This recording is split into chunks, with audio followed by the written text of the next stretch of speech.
Helios 522, do you read? High above Athens, fighter jets track a 737 as it circles the city. 522, do you read? Over. There's no answer from the passenger plane, but there is someone at the controls. More than 100 people are on board. Everybody's mind was going to a hijack or terrorist. There is one person moving in the cockpit. Repeat, there is one What person. happened to the crew and passengers? 522, do you read? Over. And who is flying the plane? Helios 522, do you read? Over.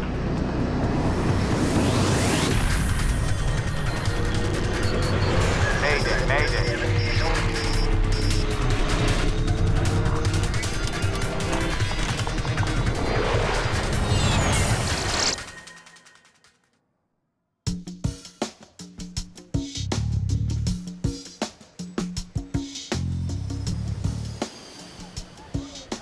Early morning, August the 14th, 2005. The cabin crew of Helios Airways Flight 522 are preparing for their trip from the island of Cyprus to Athens, Greece. Sure is a beautiful day. Maybe I shouldn't have come in. Andreas Produ is 25. He isn't supposed to be working today, but he's taken the flight to spend some time with his girlfriend, who also works for Helios.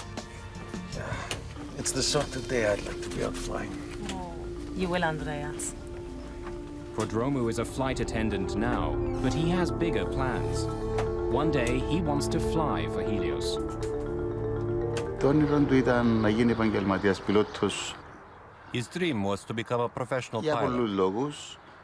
Εγώ Personally, ήθελα να I είμαι wanted στη him to stay δουλειά in the family μας, να μείνει business. μαζί μου, We αλλά often talked about παρόλο this. που έκαμε κάποιο διάστημα κοντά μου, We've got company. Stay warm at the back. I will. See what happens.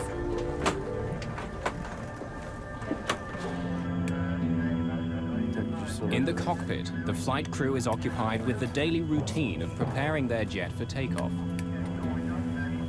Right today. Captain Hans Merten is an East German, a contract pilot hired by Helios for the busy holiday season. Are you almost through? Pardon? You almost done.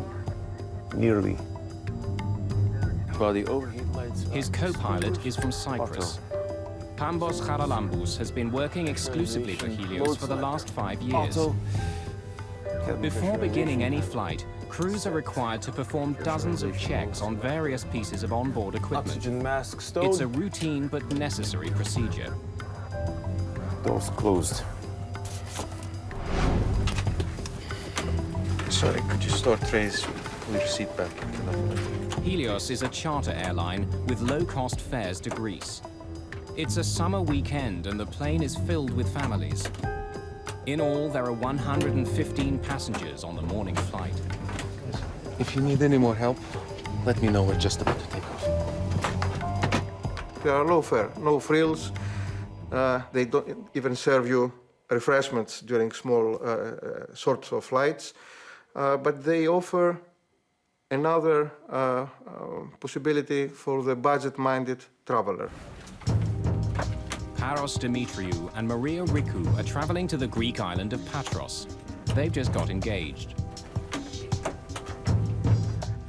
They booked this holiday a month or more than a month ago. It was like a honeymoon for them. Flight attendants, please take your seats. Prepare to take off.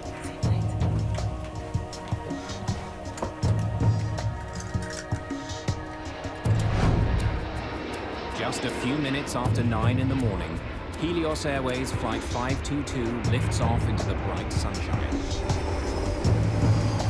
Nicosia Area Control, this is Helios 522. Request cruising at 340. Helios 522, you are cleared to climb to 340. Have a good day. Set 340. 340.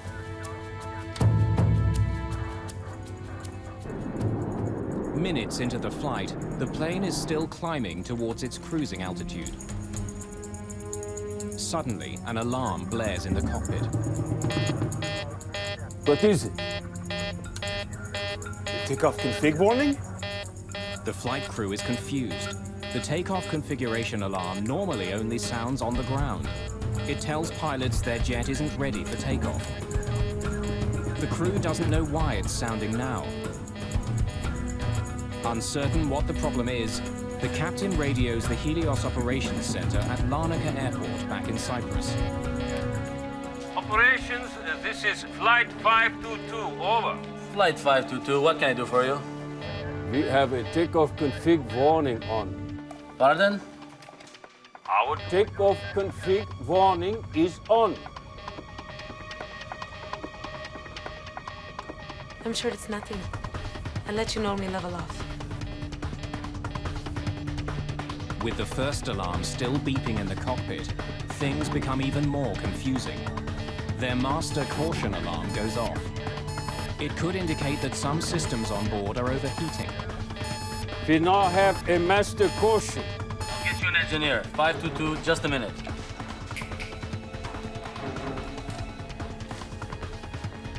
I find him very hard to understand. His accent is quite thick. Flight 522, what can I do for you? The ventilation cooling fan lights are off. Sorry, can you repeat? While the pilots and ground engineers try to troubleshoot the two alarms, most passengers have no idea there's a problem until...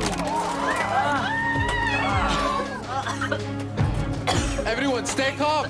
Please remain seated. Everyone, please put the oxygen masks on completely over your mouth and nose. The protocol was immediately to secure yourself, grab an oxygen mask, stay in your seat. If you can help passengers without getting up, you could help them, and you should help them, but you would not risk the safety of any cabin crew member to go and help a passenger which is 5 or 6 rows further up. Their procedure would be to grab their mask, don it, and wait for the aircraft to level off or commence with a descent. No one in the cabin knows what the problem is. They're waiting for information from the cockpit. The pilots are unaware that the oxygen masks in the cabin have dropped, and they still don't know why their takeoff configuration warning is on, or why their systems are overheating. Both of my equipment cooling lights are off. This is normal. Can you please confirm your problem? But the engineer on the ground is struggling to get a clear picture of what's happening in the air. They are not switched off. Can you confirm that the pressurization panel is set to auto? Where are my equipment cooling circuit breakers? Behind the captain's seat. Can you see them? What's going on? There's something wrong with the electrics on 522. I had something to pick up from operations, so I was there. I figured, oh, not again, one of our problems. So I left. Oh, good luck. The problem doesn't seem serious, but as the plane continues to climb, passengers still haven't received any information from the cockpit. Helios 522, can you see the circuit breakers? And now the engineer on the ground loses contact with the aircraft. Helios 522, can you hear me? It's less than 30 minutes after takeoff, and Flight 522 is still on course. The plane is high above the Mediterranean Sea and headed straight towards Athens.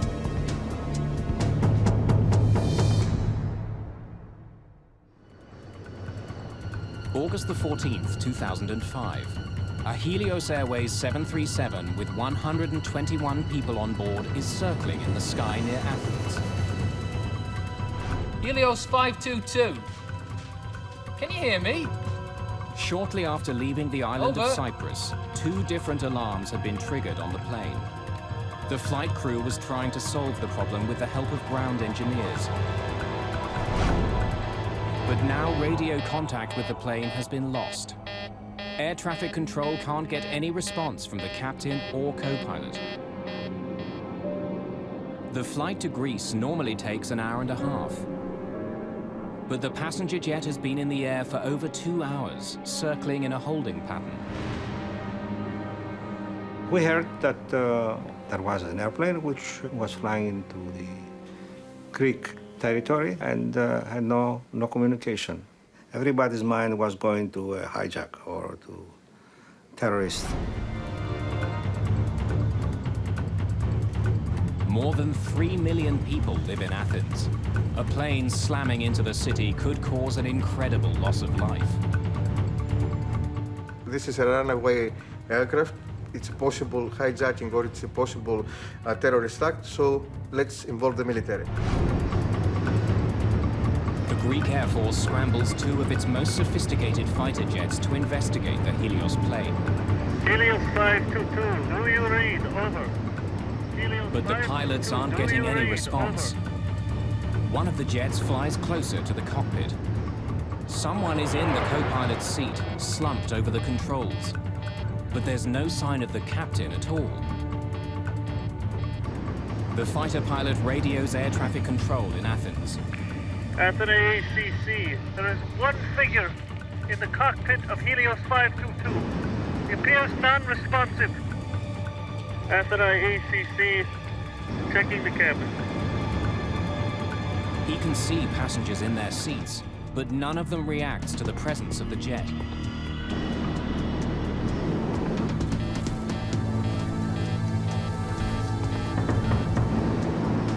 Then the pilot sees someone moving in the cockpit. Athens control, there is one person moving in the cockpit of Helios 522. Repeat, there is one person inside the cockpit. Helios 522, do you read? Over.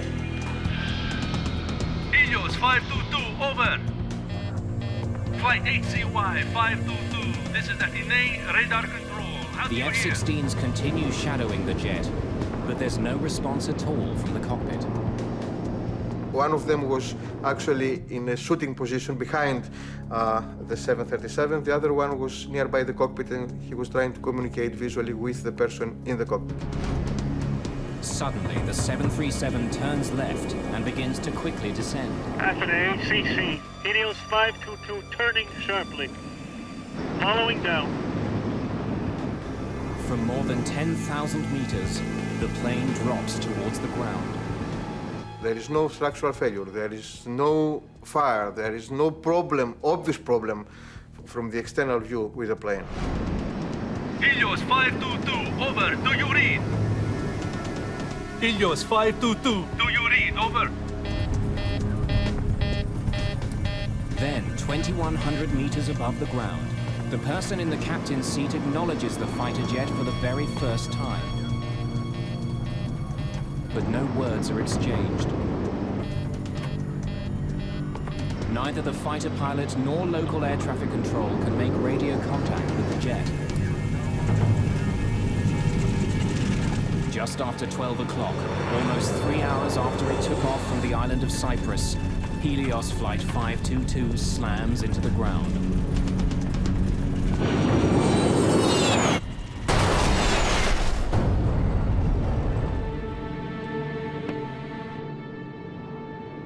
Athens ACC, Helios 522 is down.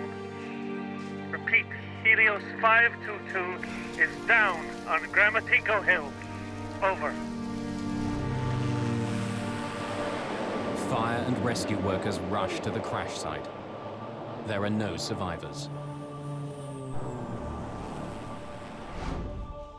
Flight attendant Lazaros Temetsian is stunned by what he hears at the company's operations center. It was the most chaotic scene I've ever seen. When I went back, our operations controller said that he'd lost the aircraft, and his eyes, he was starting to cry. Helios is a small company with just 3 jets. Members of the cabin crew have been working together for years. For Paul Simeonides, news of the crash is particularly terrifying. He's a flight attendant for the airline, and so is his fiancée. I think that must have been the worst 30 minutes of my life following that first image, because Victoria was flying that morning to Glasgow. I had everyone and his brother, every person we knew was calling me up to find out if I'm alive, if Victoria's alive, what happened, why it happened. At first we said it takes 1 hour and a half to go to Greece, so probably it's not that plane. And it took about 2 or 3 hours later to know that Paris and Maria was on the plane that crashed. Andreas Prodromu's father didn't know his son had been called to fill in on Flight 522.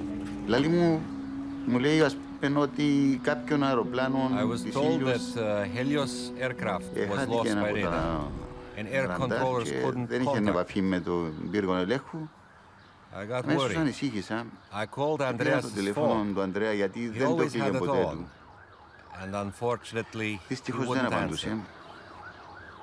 After that phone call, Μετά I από felt as if the ground αυτό το was τηλεφώνημα pulled out from under my feet. ήμουν σαν να χάθηκε η υγεία από τα πόδια μου. It's the worst air crash in the history of Greece. Most of the 121 victims are from Cyprus. The small island nation declares 3 days of mourning following the crash. It's an eerie disaster. For over an hour, air traffic controllers watched the passenger jet fly in radio silence closer and closer to Athens, with no idea what was happening inside the jet. Now, piece by piece, investigators are trying to find out. So we climbed over the hill, and there we were, facing this situation, which was beyond any description. I saw a great area in front of me, which was burning. It was black. Burning, people spread, pieces of the airplane. Είναι πράγματι It is a truly nightmarish εφιαλτικό sight. τοπίο. I hope that I never experience it again. Εύχομαι να μην τη ξαναζήσω. It was terrible. Δεν είναι Just κακή στιγμή, terrible. πάρα πολύ κακή στιγμή. Investigators immediately start looking for the cause of the crash. In the early days, their efforts take a frustrating turn. They recover the box containing the cockpit voice recorder, but the recorder itself has been thrown clear. It was difficult for us because we first found the case of the CVR, very badly damaged, and we could not find the machine itself. Investigators need to know what happened to the pilots. Without the cockpit voice recorder, they have little to go on. So keep looking. Let's hope we can find it.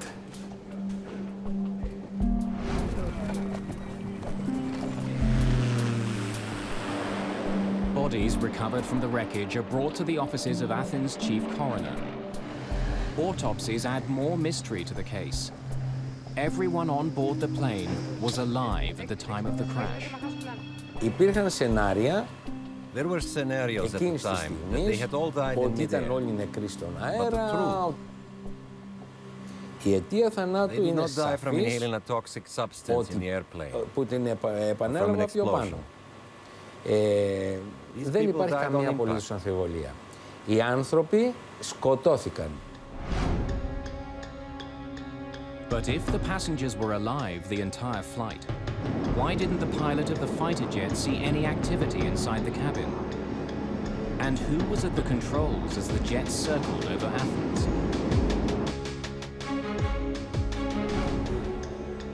When investigators find tissue samples in the remains of the cockpit, they make a stunning discovery.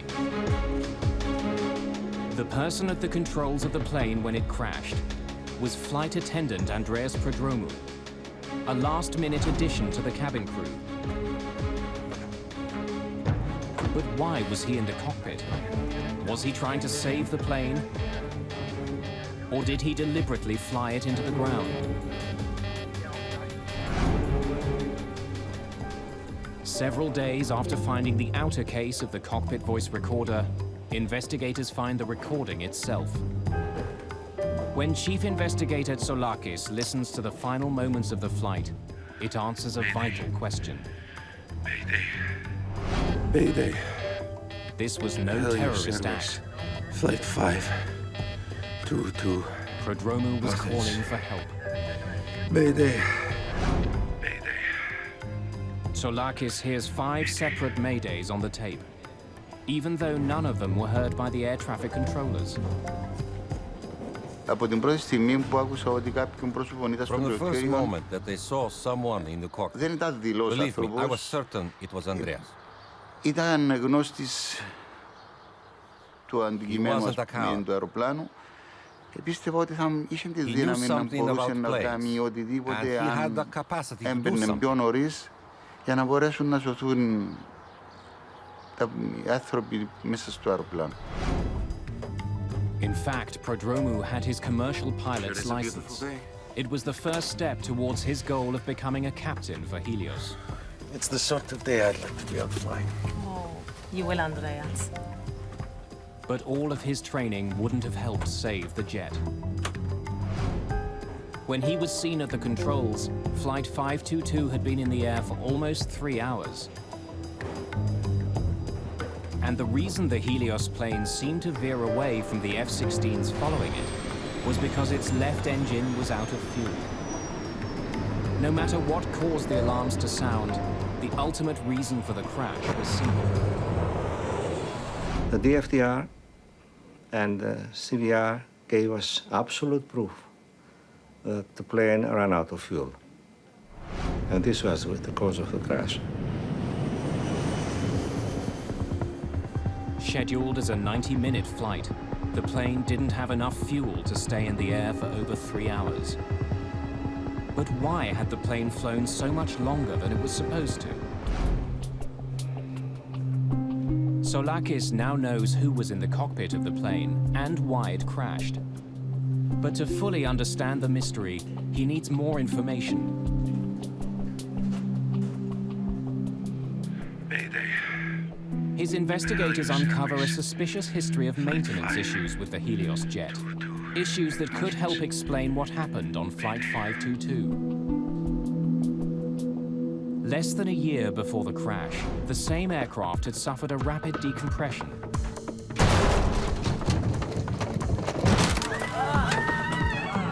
Lazaros Temetsian worked on that flight. I was in the back of the aircraft at the time. There was a loud metallic bang, a clanging sound, and the oxygen masks dropped in the cabin. Every step I was taking was difficult. It was hard to move, hard to breathe. In fact, I was starting to pant. I was panting for air.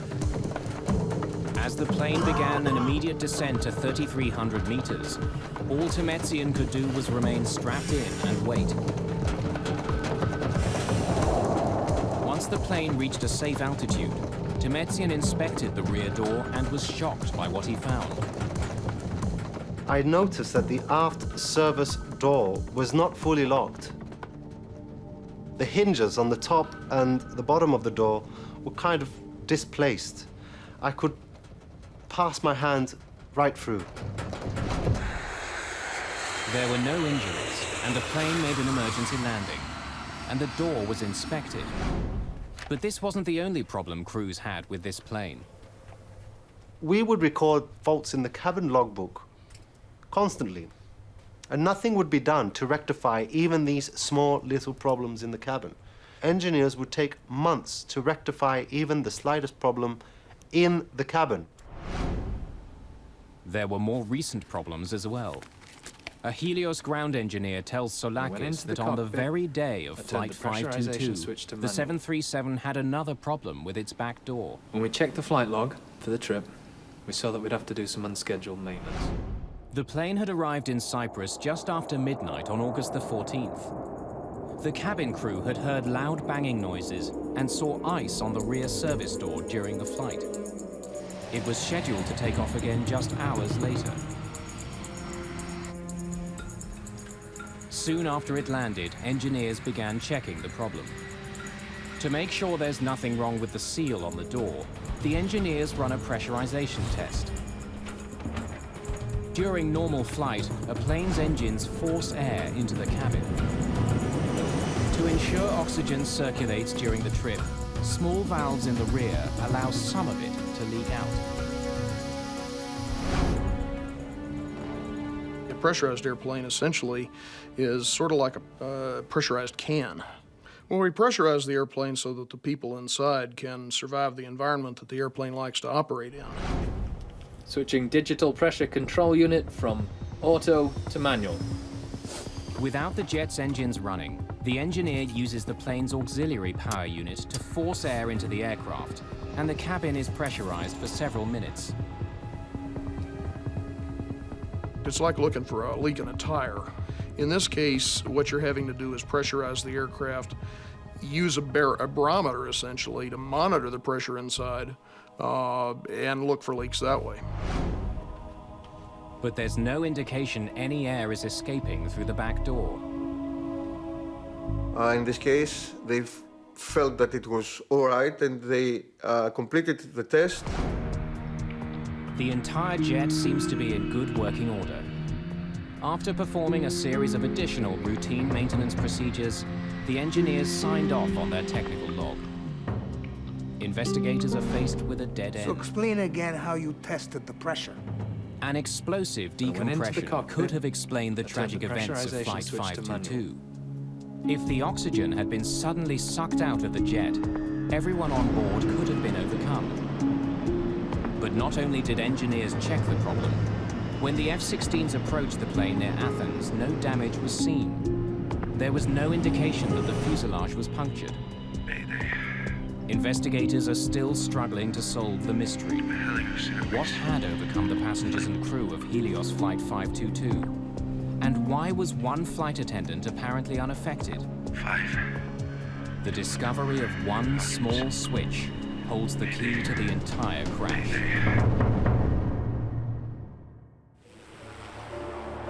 The crash of Helios Flight 522 is one of the most mysterious air disasters ever. Helios 522, do you read? Over? All investigators know for sure is that shortly after takeoff, the crew stopped communicating with air traffic controllers. Helios 522, over. Mayday. Then, after 2.5 hours in the air, one of the plane's flight attendants was seen at the controls. Eventually, the plane ran out of fuel and crashed, killing 121 people. But investigators are stumped. They still don't know what had happened to the plane's captain or the rest of the crew. Tell me about what happened the day of the flight. They concentrate on the conversation between the pilot and the Helios engineer shortly after takeoff. As the plane passed through 3,700 meters, an alarm sounded in the cockpit. Operations, this is Flight 522, over. Flight 522, what can I do for you? We have a takeoff config warning on. Pardon? Our takeoff config warning is on. Usually, the takeoff config warning is only triggered on the runway. But wreckage recovered at the crash site reveals no problems with the plane's flaps, landing gear, or anything else that could trigger the alarm. So why had it sounded? Chief Investigator Akrivos Tsolakis focuses on a small control panel found in the wreckage of the ravaged jet. Are you sure this is the way it was found? It hasn't been moved at all. We were lucky. Finding this panel, which had the switch on the manual position, was a major one. Helios The P5 pressurization panel ensures that passengers have enough air to breathe, even at high altitudes. Normally, pressurization takes place automatically. As the jet climbs, its engines force air into the plane as they power it through the sky.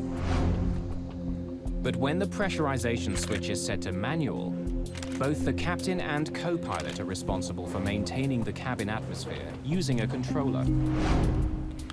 So explain again how you tested the pressure. When I went into the cockpit, I turned the pressurization switch to manual. Soulakis learns that during the early morning maintenance check on Helios 522, ground engineers had turned the P5 switch to manual. That allowed them to use the onboard generators to test the pressure seals on the plane's rear door without starting the engines. When the test was over, they didn't turn the switch back to automatic. The procedure of pressurizing the aircraft has to do with setting the pressurization system from auto to manual. They were supposed to return the selector to the auto position.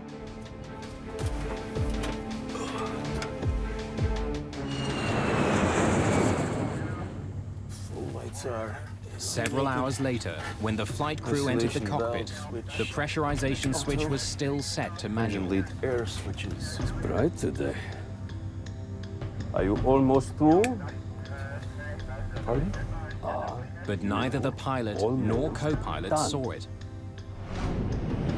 As a result, after takeoff, the cabin would not pressurize automatically. And the higher Flight 522 climbed, the thinner the atmosphere became. Not turning the switch back to automatic was a deadly, hidden danger. Are you sure this is the way it was found? It hasn't been moved at all.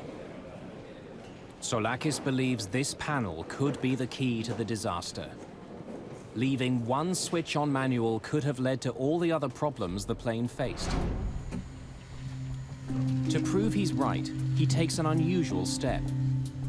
4 months after the disaster, he takes an Olympic Airlines 737 on the same route flown by the Helios jet. If he's right about what caused the crash, this plane should react exactly like the doomed airliner did. Are we ready to go? When there is a complicated accident like this, I think reenactments should be performed. Of course, it's expensive to have a jetliner flying for 3 or 4 hours, but it is worthy if you have to come with some results which benefit to the overall investigation. Make sure the P5 is set to manual.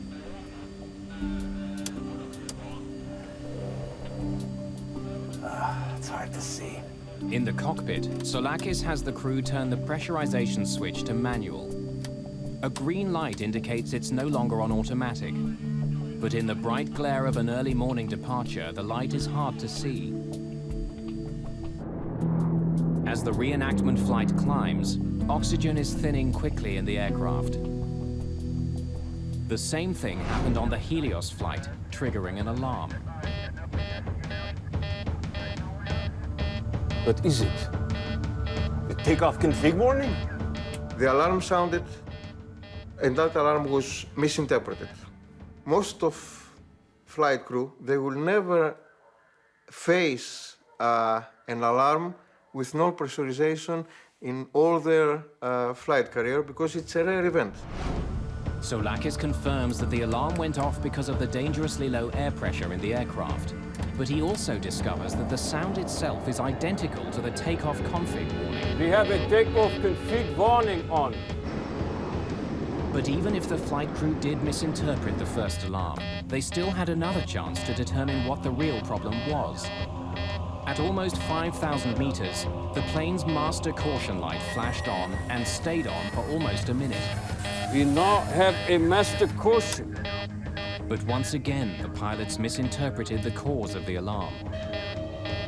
The master caution light can indicate that the plane's systems are overheating. But it can also tell pilots the oxygen masks are down. In this case, it was doing both at the same time. But since the crew didn't think they were having pressurization problems, they focused on the plane's cooling systems. The alarm about the non-cooling was a side effect of non-pressurization.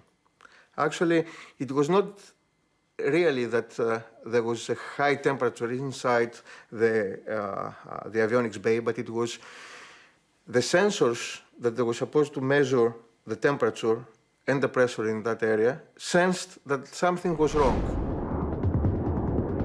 On the recreation flight, investigators monitor instruments recording the same events occurring on board their aircraft. At the same time, they also begin to feel the effects of the lack of oxygen.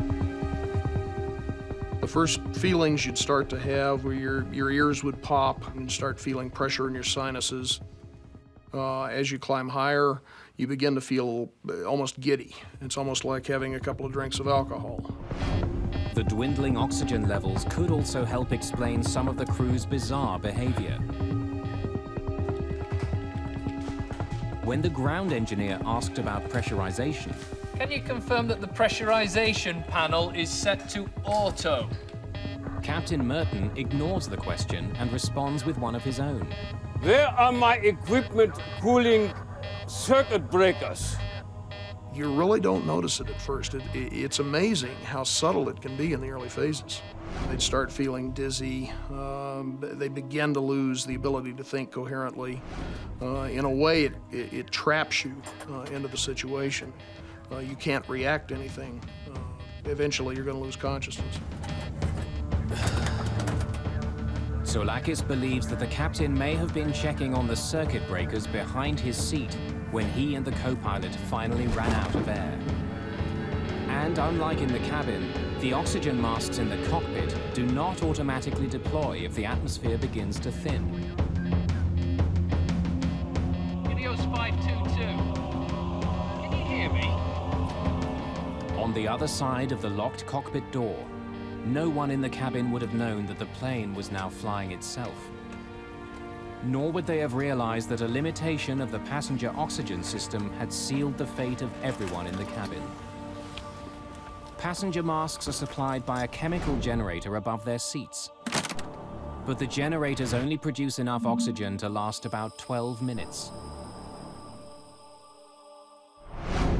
Well, the problem with the passenger masks is, for one thing, they're not designed to keep you oxygenated at a high altitude. What they're designed to do is give you enough oxygen so that you can survive until the pilots get the airplane down to a low altitude. In almost every event where we've had a decompression, that's been perfectly adequate. For those who did put their masks on, they would have remained conscious for several minutes until their oxygen ran out. Then they too would have passed out. Once you get up to 34,000 feet, you're talking useful consciousness of 30 to 60 seconds.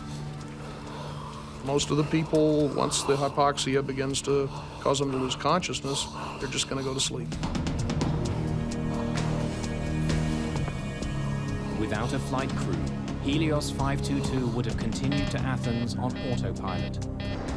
When the crew didn't take control, the autopilot would have put the jet in a holding pattern as it flew over the airport.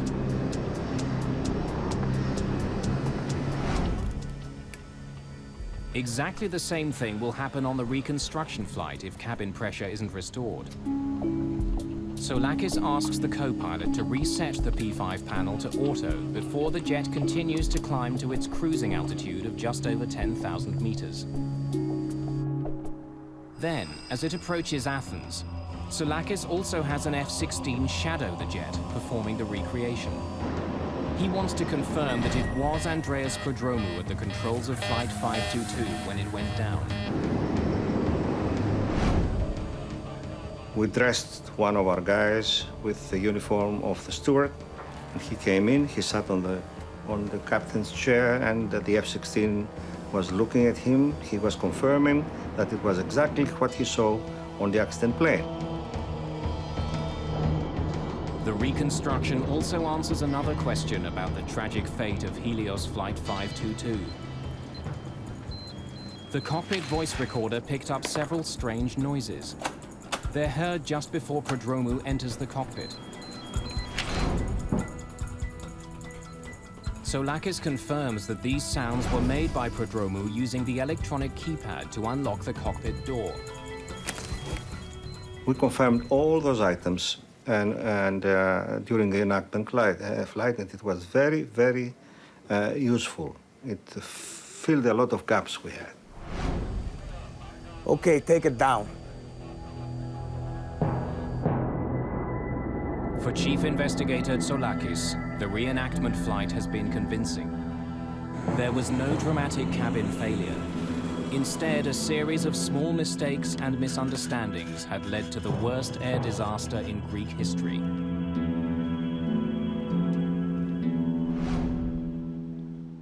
"15 months after the crash, Greek authorities released the official report on Helios Airways Flight 522. But mysteries remain. What was happening in the cabin while the doomed airplane flew towards Athens? And why was Andreas Prodromou the only one conscious at the very end?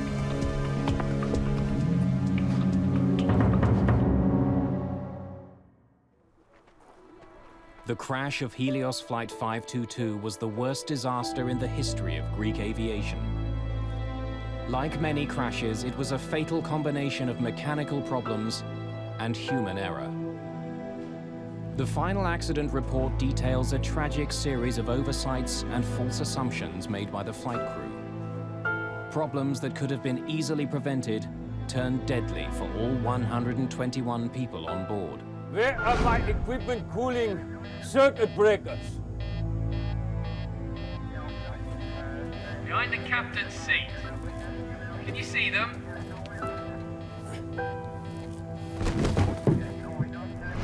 But what the final report does not do is explain what happened in the cabin of the plane. What actions did the flight attendants take?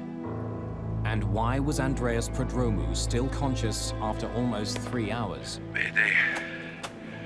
Mayday. Interviews with Helios safety instructors and crew members paint a tragic picture of what may have occurred. Everyone, please put your masks on. We're not sure what the trouble is, but remain calm and please remain seated. Prodromou was sitting at the back of the cabin. When the oxygen masks fell, he would have waited for instructions from the cockpit. The flight attendants sitting at the front of the plane would have done the same, but none of them would have waited forever. We made it an issue at Helios to emphasize that cabin crew should not entirely depend on their procedures, but to think on their feet and to adapt to any impending situation. In most depressurizations, the plane descends quickly. But as minutes passed on the Helios flight, the plane continued to climb. Unsure of what was going on, Prodromou would have tried to contact the flight crew. Captain Merton. But he gets no response. Can you give us an update, please? Captain Merton. With no word from the cockpit, he would have soon realized that this was not a typical depressurization. When there was no call out from the cockpit and the aircraft didn't start an emergency descent, there was absolutely no protocol. They would be winging it. By now, Prodromou must have felt that something was terribly wrong. But to find out what the problem was, he had to leave his seat. The oxygen available on the 737 is, of course, the dropout oxygen. 10% of those masks are available for the crew in case of a depressurization incident. There are extra masks per every seat row. Taking advantage of the extra passenger masks, he could have made his way to the front of the plane, a process cabin crew called monkey swinging.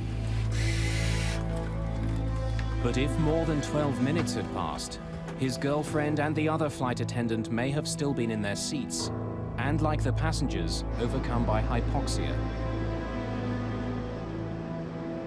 But Prodromou was a scuba diver and a former soldier in the Cypriot Special Forces. His training may have helped him to stay alert a little longer. Andreas was not a coward. He was a brave person. Fearless, brave and very calm. But to survive after the passenger oxygen system stopped working, he needed another solution. The 737 had 4 portable oxygen bottles. Each one could last more than an hour. All 4 bottles were found at the crash site. 3 of them appeared to have been used. While the F-16 pilot saw Prodromou in the cockpit just before the crash, it may not have been the first time he had gone in. As he did at the end of the flight, he could have used the security code to unlock the door earlier.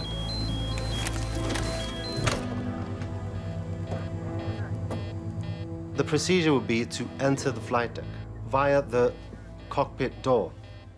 Initially to bang on the door, and then, if no response is forthcoming, to enter the code and enter the flight deck.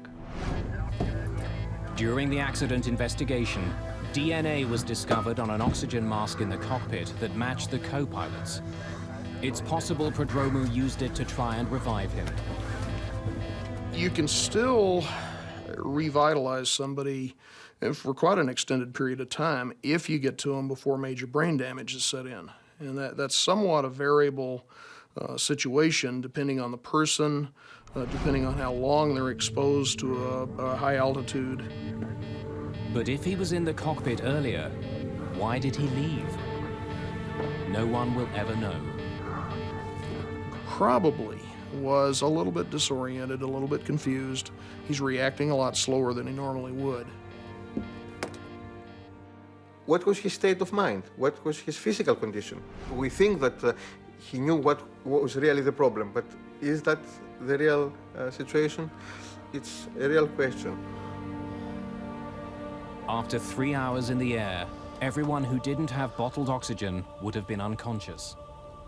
As it approached Athens, Flight 522 was now a ghost plane.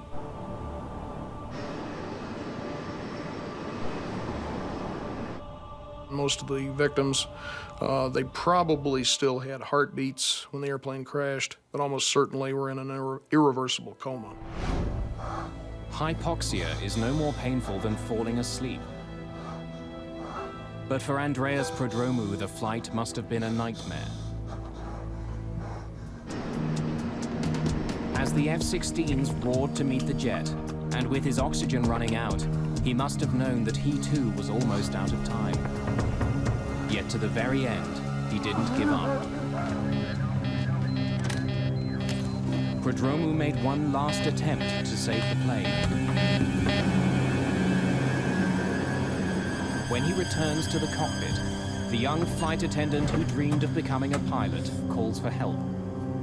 But no one can hear him, probably because the radio was still tuned to Larnaca, the airport on Cyprus where the flight had taken off. Fighting hypoxia and struggling to control an airplane larger than any he had ever flown, Prodromou was in an impossible situation. Even if he could have landed the plane, it was now too late. Flight 522 was out of time and fuel.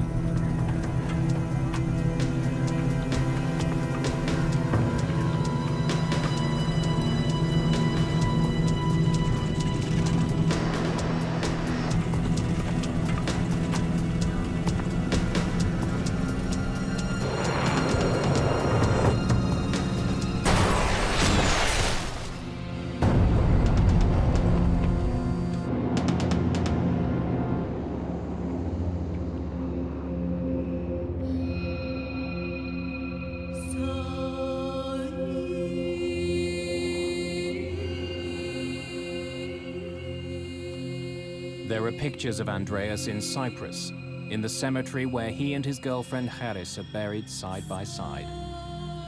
Σαν πατέρας προς θυμούμαι το γιο μου. As his father, my son is in front of me. Wherever I go, he's always there. Σ' άφησε ένα μεγάλο κενό. He left a very big gap. Δυστυχώς, δεν θα ξεπεραστεί ποτέ. We will never get over it. There are pictures in Greece, too. On the hill north of Athens, where Helios Flight 522 crashed, there are faded photographs of many of those who died.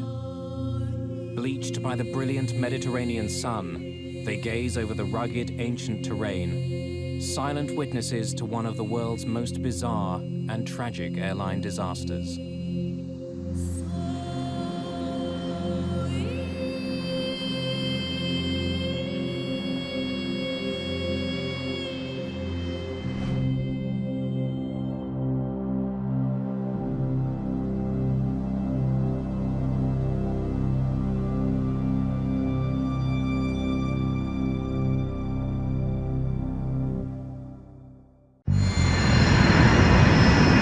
Pull down and turn to your right. If you force it, you'll break it. This won't come out, Bob. Push the switch forward. A single light bulb is preventing a modern jetliner from landing. Screwing around with a 20-cent piece of light equipment on this plane. Struggling to fix a minor problem, a much more serious one develops. We're still at 2,000, right? Hey, what's happening here?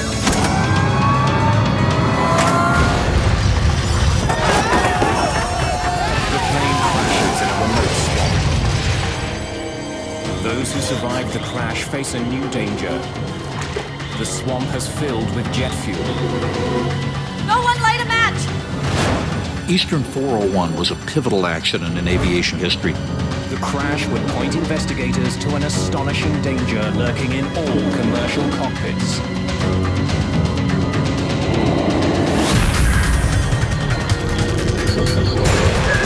Mayday.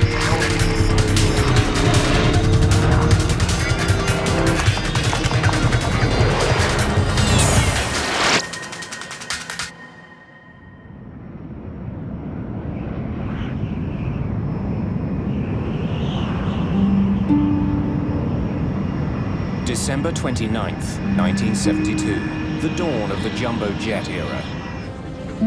On its way to Florida, this L-1011 TriStar is the most advanced passenger jet in the world.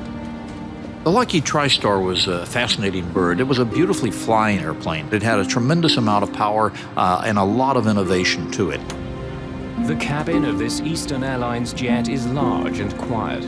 The service is first-rate. Bob Loft is the captain for Eastern Airlines Flight 401. He's been with the airline for more than 30 years. His first officer is Albert Stockstill. His second officer is Donald Repo. The jet has left the bitter cold of New York behind and is now descending towards Miami. Welcome to Miami. The temperature's in the low 70s, and it's a beautiful night out there tonight. Go ahead and throw them out.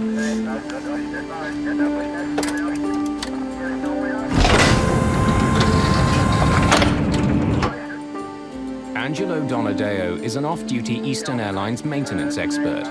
He's catching a ride back to Miami. There are 176 people on board tonight's flight. Most are heading south for New Year's. Ron and Lily Infantino have been married for only 20 days. They've just spent Christmas with his family. The seatbelt sign came on as normal. We're in a final approach. I look out the window there and I could see lights at the airport. Close to midnight, the plane begins its approach to Miami International Airport. Stockstill flies the plane, while Repo performs a landing checklist. Radar. Up. Off. Hydraulic panels checked. 35, 33. Gear down. The captain notices a problem. Bird, is that handling? No nose gear. The light showing that the nose gear is locked hasn't lit up. I'm gonna raise it back up. The gear might not be all the way down. Loft tries again. The sound of the landing gear echoes through the plane.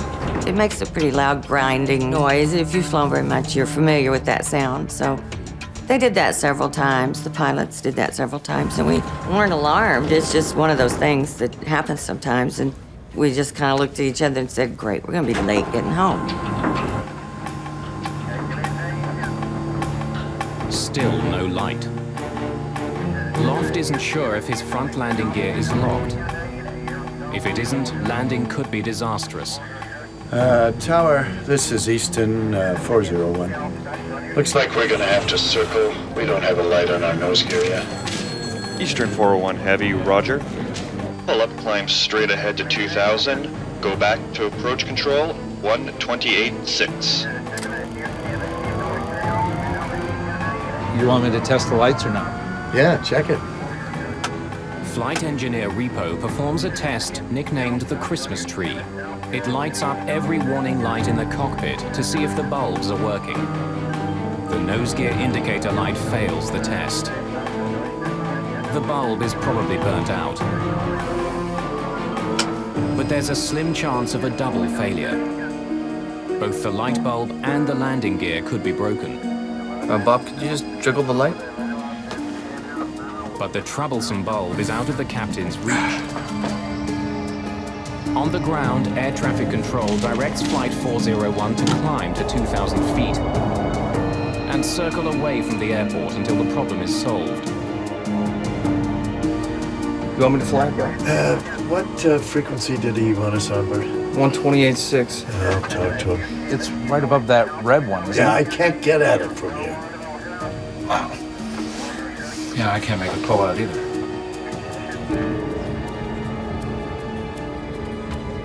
It's a moonless night. As the plane veers away from Miami, there's total darkness outside. All of a sudden, it turned pitch dark again. And that means we were going back out west towards the Everglades. Co-pilot Stockstill is flying the plane, but Captain Loft needs his help to solve the problem. Put the autopilot on here. The TriStar is equipped with the most sophisticated autopilot in history. It actually has the ability to land the plane on its own. Stockstill programs it to fly at 2,000 feet.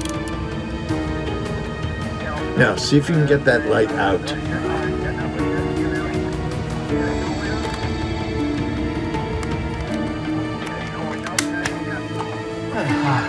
The light is finally removed.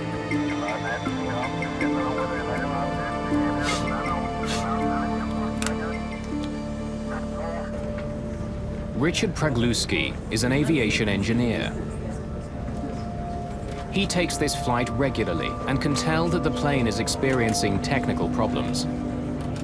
He was heading out towards the Everglades. I knew there was something wrong with the plane because if you have a delay, they'll circle the plane. The irritating problem isn't getting better. Now Stockstill can't get the light back in. Now, push the switch just forward. Okay. You got it sideways then. Eastern 401, turn left, heading 300. Okay, 300, Eastern 401. Hey, get down there and see if that damn nose wheel is down. The electronics bay on the plane is underneath the cockpit. The room, nicknamed the Hellhole, is a unique feature on wide-bodied jets. The front landing gear mechanism can be seen from there. You got a handkerchief or something so I can get a little better grip on this? Hold down and turn to your right. Anything I can do it with? Turn to your left one time. Get down there and see if that damn This thing... won't come out, Bob. If I had a pair of pliers, I could cushion it with that I Kleenex. can give you a pair of pliers, but if you force it, you'll break it. Just believe To hell with it, to hell with this! Get down and see if we're lined up with that red line, that's all we care. Screwing around with a 20-cent piece of light equipment on this plane. As the crew struggles to fix the problem. In the cabin, Richard Pragluski sees something peculiar out of his window. I could see a tower to my right in the distance, and it looked like we were going into a glide path, which I found very strange. Pragluski has noticed something the pilots haven't. The plane is getting closer and closer to the swamp below.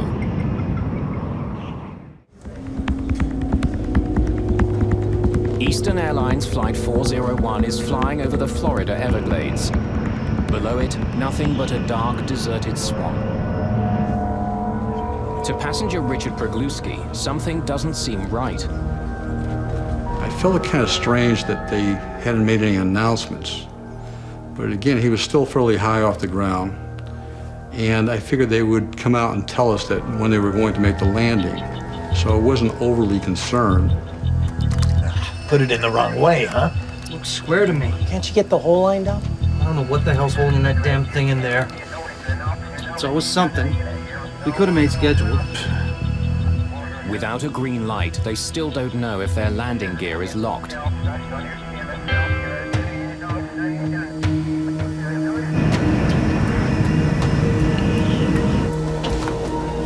Flight engineer Don Repo is now in the belly of the plane.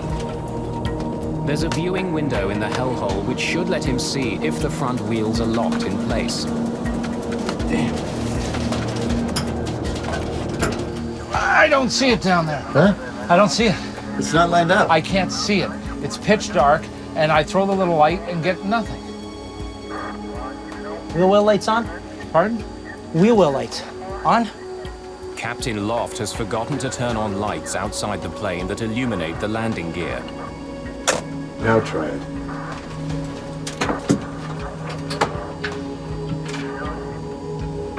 Captain 737, turn radius 010.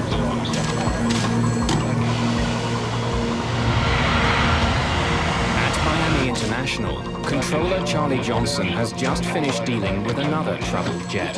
National 607 has landed without incident. Fire trucks were deployed, but they weren't used. He notices that Eastern Airlines Flight 401 seems to have dropped from 2,000 feet to 900.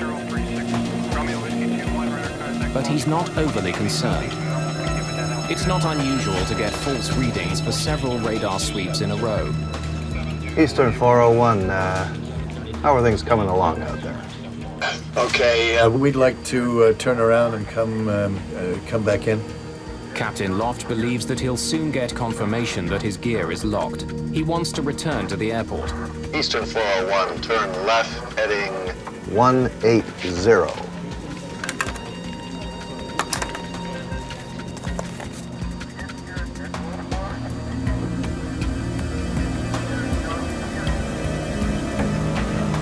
The plane is heading west, away from the airport.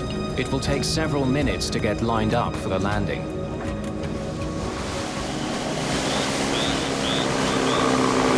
Deep in the Everglades, Bob Marcus is hunting frogs with a friend. Eastern Airlines Flight 401 roars past. I just saw the lights blinking across the sky, and it was so black. There's no horizon in the west, and you could tell how high the plane was. Suddenly, the pilots make an alarming observation. We did something to the altitude? What? We're still at 2,000, right? Hey, what's happening here?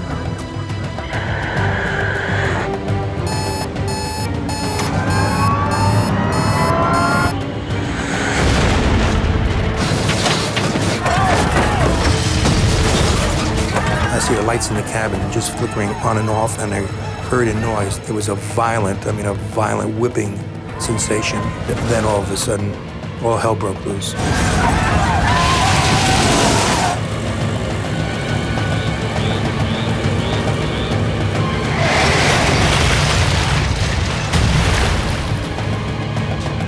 Charlie Johnson notices that Flight 401's altitude now reads as coastal, or sea level. Eastern 401, I've lost you on the radar there, your transponder. What's your altitude now?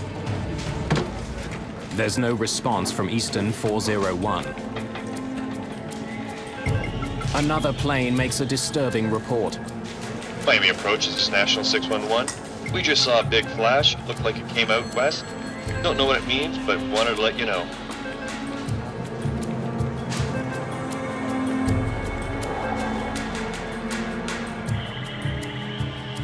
In a dark, remote swamp, those who survived the crash find themselves in a nightmare.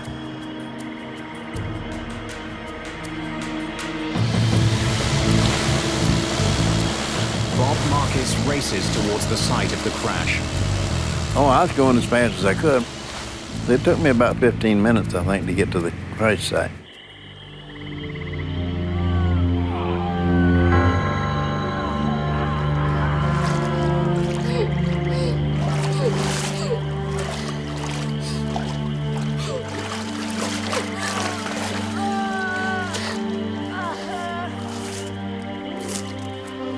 Remarkably, Richard Pregluski is alive. I knew I was badly injured because I could see my clothes hanging from my body. I had almost no clothes on the upper half of the body, and I could see skin coming down my arms.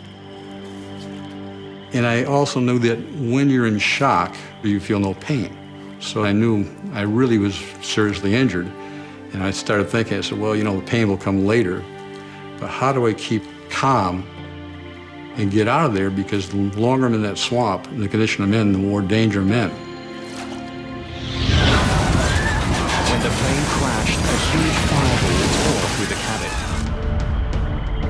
remember that fire coming to my face. I remember the flash. I remember that I tried breathing and I could not get my breath. Of course, the fire took all the oxygen out of the air. And that's the last thing I remember until I got up in the swamp itself. Ron Infantino was knocked out by the crash. He wakes up in the swamp. So I was thrown quite a bit. And I was away from Verizon or everybody else. Nobody was even near me. Lily. Lily. He's badly wounded. His new wife, Lily, was sitting next to him, but now she's nowhere to be seen.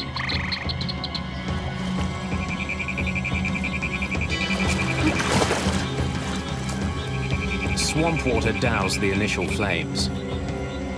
But 20,000 kilograms of jet fuel has now leaked into the swamp. A single spark could start a deadly blaze. No one light a match! We're covered in jet fuel! What a sad thing to come through that crash and then have somebody do something stupid like strike a match and have us all just blow up. That was the real fear.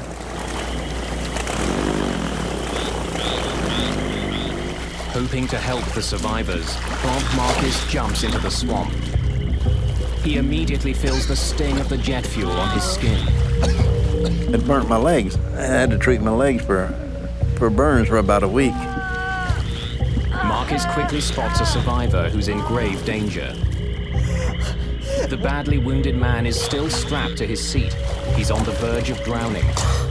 Had his head kept dropping down in the water. He come up, he said, "Help me. I can't hold my head up much longer," and then dropped back down in the water. So I helped him, I pulled him up. Don't worry, I got you. I got you. Bob Marcus saves dozens of lives, preventing many people from drowning.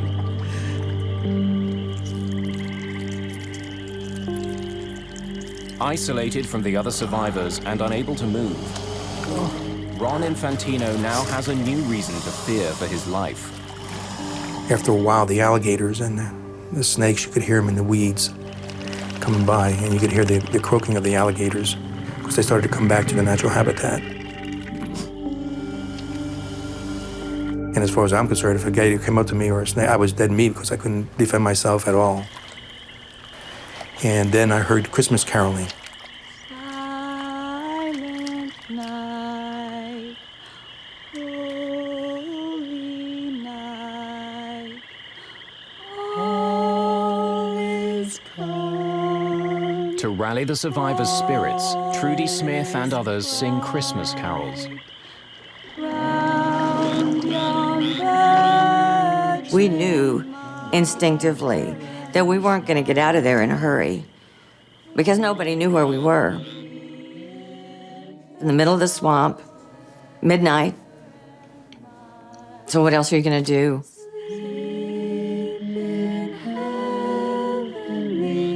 And you got to picture us this, I mean, in the dark at night, or you hear us singing in the wilderness.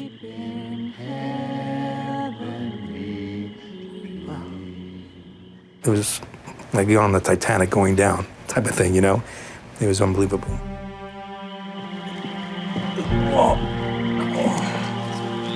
Within minutes, Coast Guard helicopters are sent out in search of the crash site. But in the pitch-black night, they can't find the wreckage. Bob Marcus tries to signal the distant helicopters. But I could see where they were, and they were going the wrong direction. And I just waved the light at them until I saw them turn and head back towards us.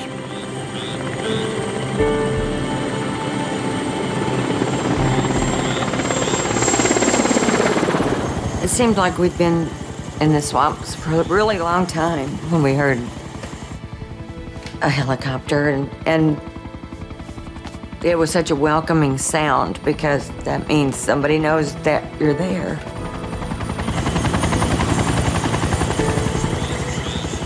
Less than half an hour after the crash, the Coast Guard arrives. But the nearest landing site is 100 meters away. Marcus rushes to meet the helicopter and ferry the rescuers back to the crash site. His first passenger is rescue worker Don Schneck. I made it to the airboat. He asked me, where are all the rescuers? And I said, this is it, let's go. He took us out into the glades to a point where he said, this is as far as I want to go because I don't want to run anybody over. And he said, there are bodies out here all over the place.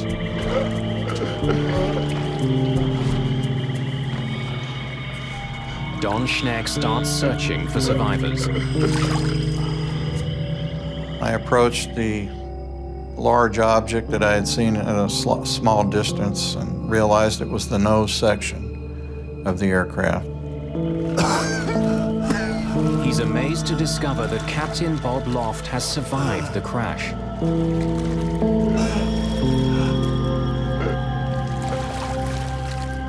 He was in bad shape. He had lacerations, so I knew he had broken ribs. I could tell he was in shock, so I calmed him down, told him, I'm the only one here right now, but they're coming. Just hang in there. I'm going to die. He told me that, and I argued with him. Anything to keep anything going. It just made me feel so inadequate because it was just me. I turned around and I looked back towards Miami and thinking, where in the heck is everybody? And at that time when I looked, I must have seen 50 lights coming. And I went, thank God. First Officer Bert Stockstill was killed during the crash. Captain Bob Loft soon dies at the scene.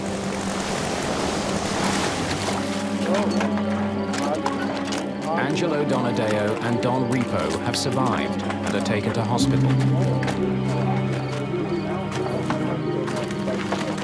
In all, 77 people survived the crash. 99 people are killed. By dawn, all the wounded have been transported to Miami hospitals.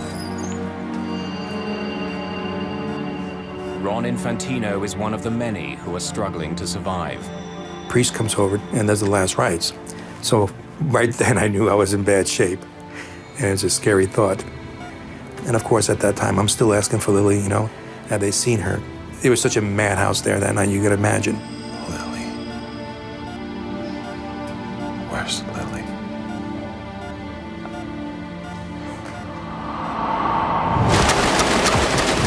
The crash is headline news around the world. It's the first ever jumbo jet to crash, and it produces the largest number of deaths in US civil aviation history. There's tremendous pressure on investigators from the National Transportation Safety Board to find out what happened. It was an enormous puzzle because this was the newest, the most sophisticated, the best of the airliners. It apparently was in perfect working condition. So the NTSB perceived that this was going to be a very long investigation that involved multi-level potential problems. The crash site itself is an important clue for investigators arriving at the scene. The trail of debris is enormously long. That suggests that the plane hit the swamp almost in the same nose-up position as it would while landing at an airport. Its descent was clearly slow and gradual. NTSB investigators have documented the final settings for many of the instruments in the cockpit. They discover that the autopilot was set to maintain an altitude of 2,000 feet. So why didn't it? Maintenance expert Angelo Donadeo is interviewed. All he can tell investigators is the crew was trying to fix a light bulb before the crash. Within days, the plane's 2 black boxes are recovered. Investigators hope they will provide some answers. Before they can extract the data, flight engineer Don Repo dies in hospital. Ron Infantino is given some devastating news of his own. The body of his wife Lily has been found under the plane's wing.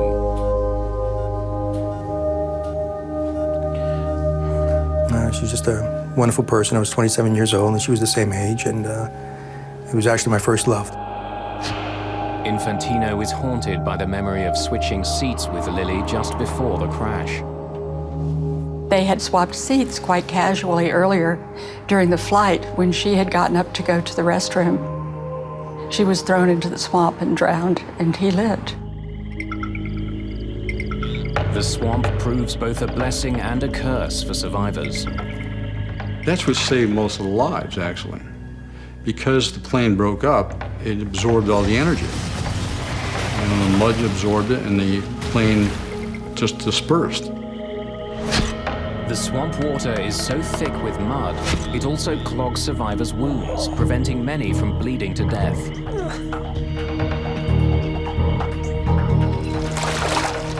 But there's a deadly new threat facing some survivors. Their wounds have become infected, contaminated by a deadly organism found in the black mud of the Everglades. The organism produces an infection called gas gangrene. It can kill a person in just 2 days. Gas gangrene can only be destroyed in a hyperbaric chamber. It's a pressurized container that gets filled with high levels of oxygen. The oxygen gets forced into the wounds and kills the bacteria. 8 of the surviving passengers are infected with gas gangrene. Hyperbaric chambers must be found for all of them. The only other way to save patients is to amputate the infected limb. Ron Infantino's arm is badly infected. Doctor came in and says, well, we've diagnosed it as gas gangrene. He says, we got to take your arm off immediately or have to get you to a hyperbaric chamber. Unfortunately, he says, the only hyperbaric chamber is at Mercy Hospital, and that's all been taken advantage of. Unless doctors can find a chamber soon, Infantino will lose his arm. While doctors search for a chamber for Ron Infantino, investigators examine what's left of the plane. They test its flight controls, engines, instruments, and its electrical and hydraulic systems. The plane was virtually new. It was in perfect condition. There was no mechanical reason found that would have caused the crash. In fact, some parts of the plane are in such good condition that the NTSB gives them back to Eastern Airlines so they can be installed on other airplanes in its fleet.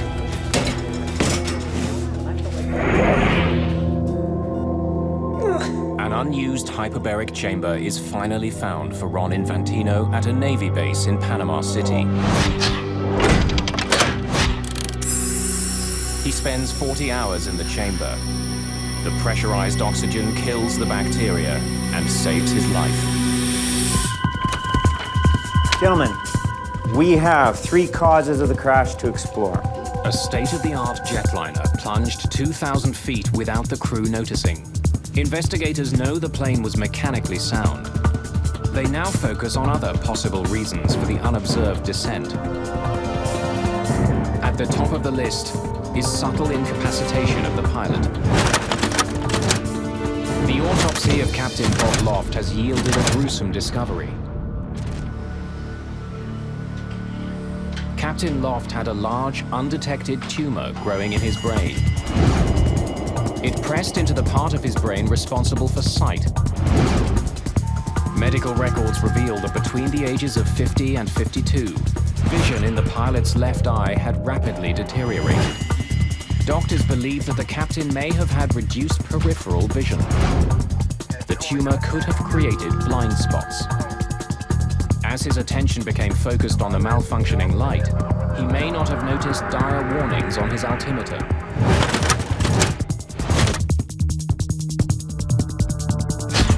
Investigators consider a stunning possibility. An undetected medical ailment may have contributed to the world's first jumbo jet disaster. We're still at 2,000, right? Hey, what's happening here? Investigators learn what they can about Captain Bob Loft. They interview people who knew him and pore over his medical records. The investigators heard that Captain Loft, so far as his family and friends knew, had perfect vision. He was an expert marksman. He shot doves, particularly, which are a very small target. Loft's records show that he'd recently passed a medical in which he was issued corrective glasses for flying. But the evidence doesn't support the notion that his vision was dangerously impaired. He was 55 years old, and who gets to be 55 without wearing reading glasses? Not many. Dr. Joe Davis, who did the autopsy, told me that even though the tumor was pressing on areas of his brain that control vision, there was no reason to think that it had yet begun to affect those. He felt it had nothing to do with the accident. Investigators still don't know why Flight 401 started descending in the first place. Put the autopilot on here. Could the autopilot, which was supposed to keep the plane at 2,000 feet, have malfunctioned? The plane's computers survived the crash. They're removed and examined. 11 days after the crash, the autopilot computers are installed on another TriStar. It flies the same route as Flight 401. The autopilot holds that plane at 2,000 feet. So why hadn't it on the night of the accident? Investigators will need to explore other leads to find out. There's another question that dogs this investigation. Why didn't the Miami Tower alert the crew that their plane was dropping? The world's first three-dimensional radar had recently been installed there. It meant that controller Charlie Johnson knew the location, altitude, and speed of Flight 401.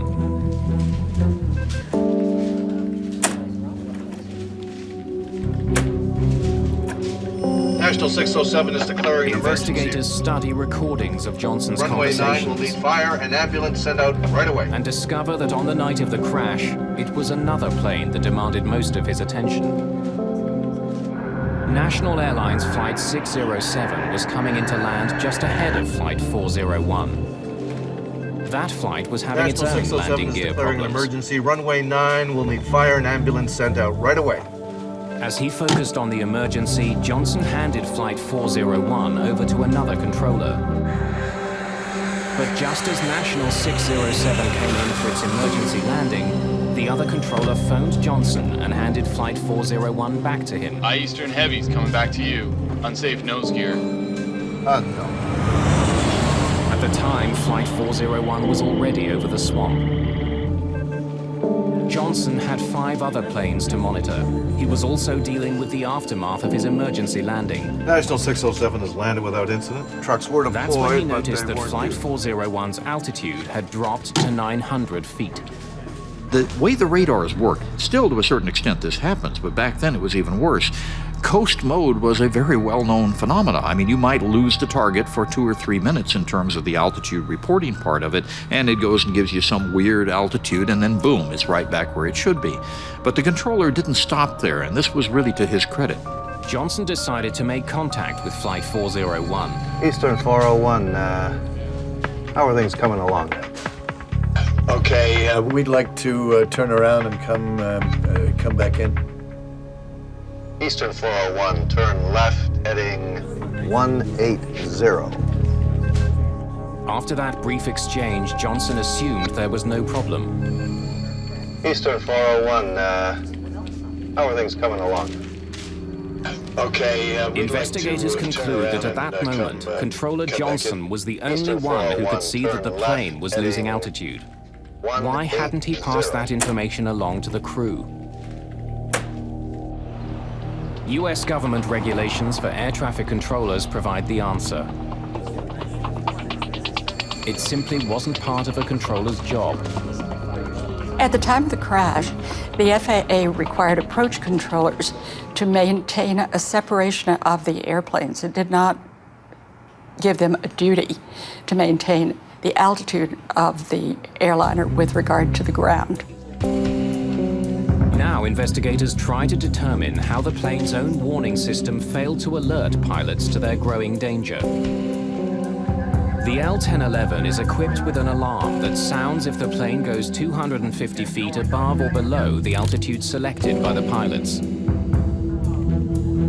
As investigators replay the tape from the black box, they clearly hear that alarm sounding in the cockpit as the plane passed through 1,750 feet.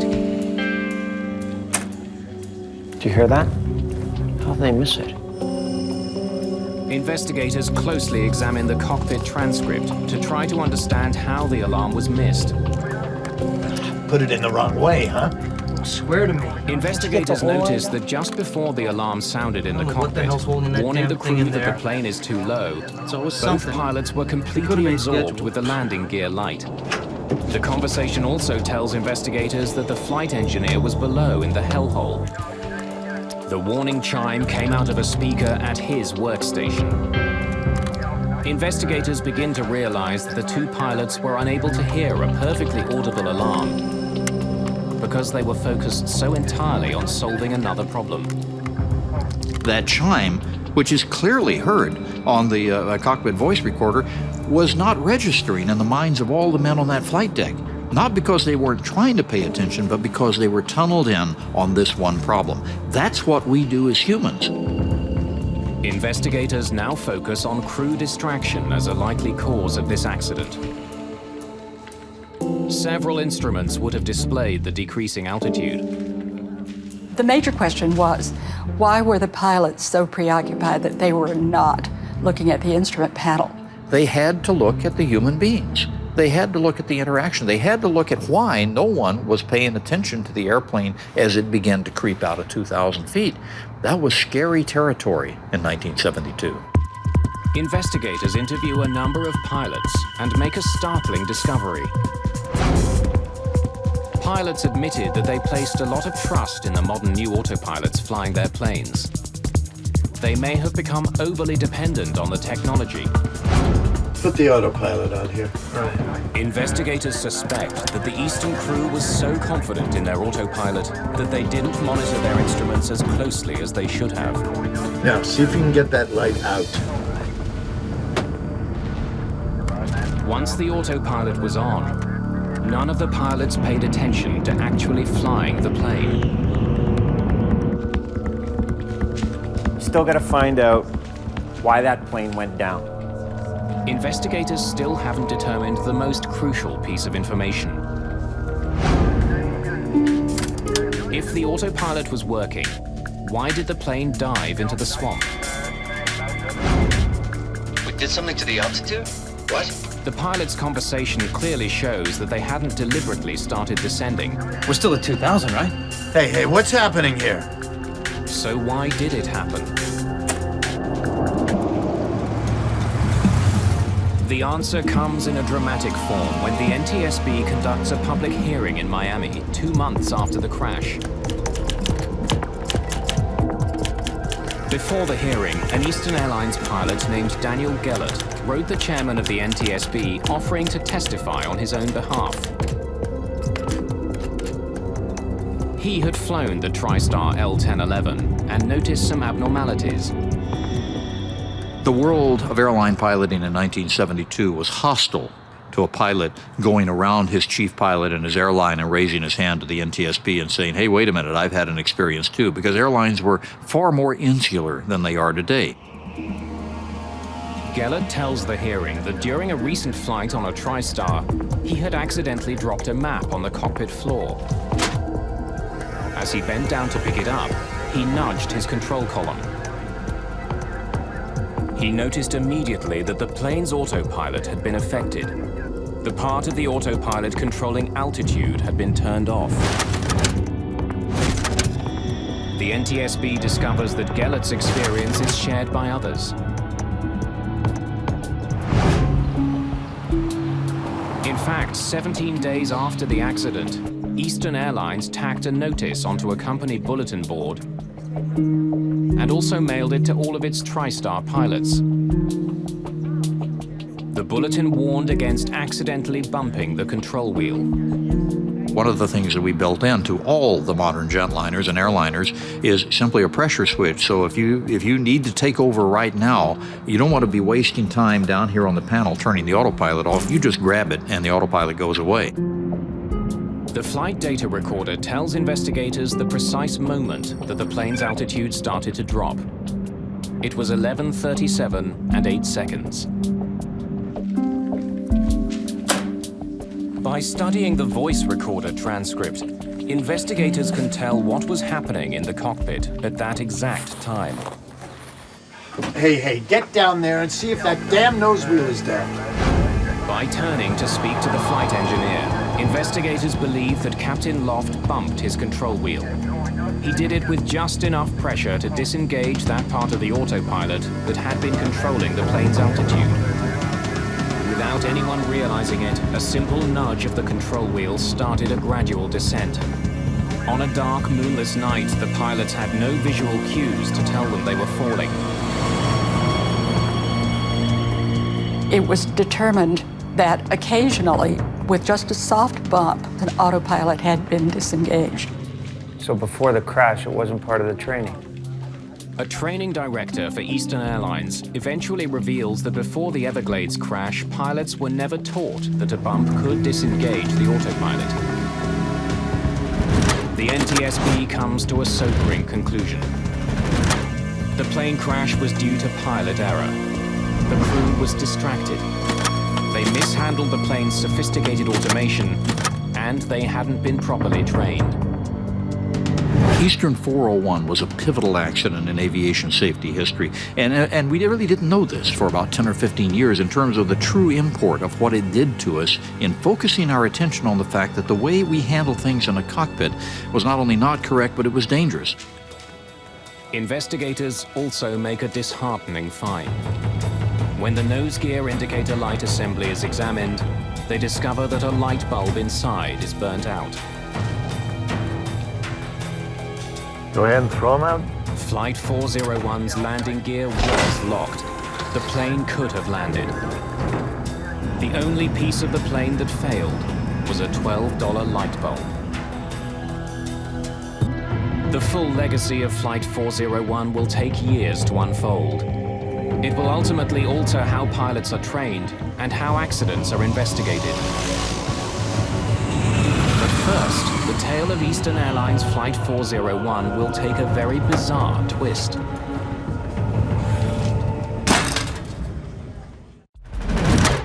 As far as the NTSB is concerned, the investigation into Eastern Airlines Flight 401 is over. Several recommendations were laid out to prevent similar accidents. Those include new regulations instructing air traffic controllers to warn pilots when they're getting too close to the ground. But 4 years later, it became clear there was a bigger lesson to be learned from Eastern Airlines Flight 401. In 1977, two 747s collided on a runway in Tenerife on the Canary Islands. It was the deadliest plane crash of all time. And we're now at takeoff. Okay, stand by for takeoff, I will call you. 1736, report when runway clear. That accident was caused by a string of miscommunications in the cockpit. Is he not off now? Is he not off? They're on American.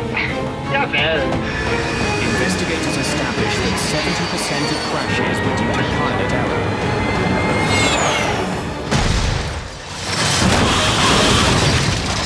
Both of these accidents, Tenerife and 401, what you see is crews dedicated to doing a good job, but not realizing that they're human, not realizing how many things can go wrong if you don't appreciate how human beings fail. By the late 1970s, NASA began to explore a new behavioral science designed to reduce pilot error. And pilots be on the lookout for any different behavior when we acquire. It's called Crew Resource Management, or CRM. Crew resource management simply means that we're not going to have one pilot leading and everybody else following. It means that the captain has to be a leader and listen to and interact with his subordinate crew members, and the subordinate crew members have to speak up.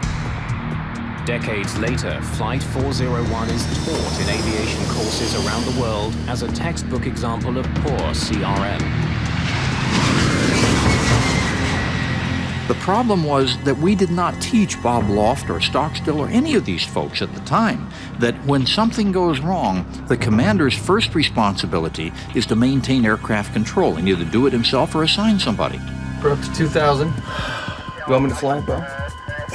What frequency did he want us on, Bert? 128.6. I'll talk to him. On Flight 401, Captain Loft did not clarify who should be doing what. Instead, all 3 crew members worked on the same problem. Bob, could you just jiggle the light? It's gotta come out a little bit and then snap in. With the co-pilot flying, the captain commanding from the left seat, you already had cross purposes here. It's right above that red one, isn't it? Yeah, I can't get at it from here. And you had a light quadrant the captain couldn't quite reach, and the co-pilot could, but the co-pilot is flying the airplane. You've just set them up for a major problem, and guess what? Systemically, we never taught them what to do. Today, CRM also trains flight crews not to be intimidated by one crew member's mood. You got a handkerchief or something so I can get a little better grip on this? Anything I can do it with? Get down there and see if that damn This thing... won't come out, Bob. So if the leader is having a problem, in this case with a light bulb, Okay. You got it sideways now. and he's really irritated at it, and the co-pilot has now made the problem worse. Co-pilot's not going to be happy with himself over that. I don't know what the hell's holding that damn thing in there. Don Repo is not going to be happy that he got downstairs to try to solve the problem, and he couldn't see anything, and he's got to come up and report that. I don't see it. They're all tense. It's not lined up. I can't see it. And when you get a crew like that tense, it's not to turn around to the captain and say you shouldn't have done that. But this is part of the evolution of what air safety has now learned and been able to teach so many other industries. The enduring legacy of Flight 401 is the delegation of specific tasks in the cockpit. The result is fewer crashes. There was also much more bizarre fallout from this crash. It seemed that the crew of Flight 401 was haunting other Eastern Airlines flights. For some time after the crash, flight crews and passengers report seeing lifelike apparitions of Flight 401's crew.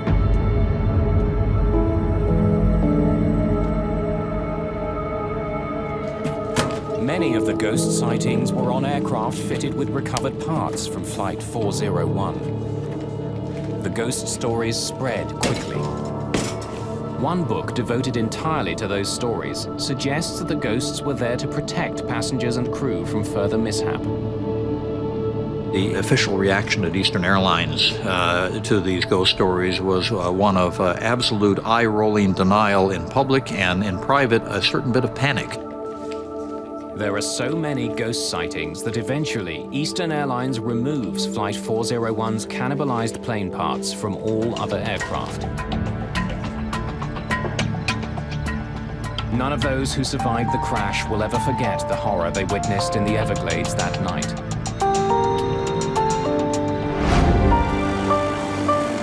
And 35 years after their ordeal, many of them returned to that swamp to finally recognize the heroic efforts of Bob Marcus. Oh my God, they have found us. We're here today to recognize and to say thank you. Many of the ones who lived because Robert Marcus was there with his airboat.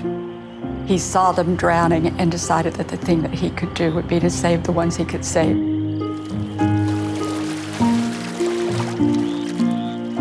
Robert Marcus was the kind of person that I hope that all of us ultimately would be if we were confronted with that sort of thing, but he drew on some special courage to do what he did. He was one of the true heroes of the crash.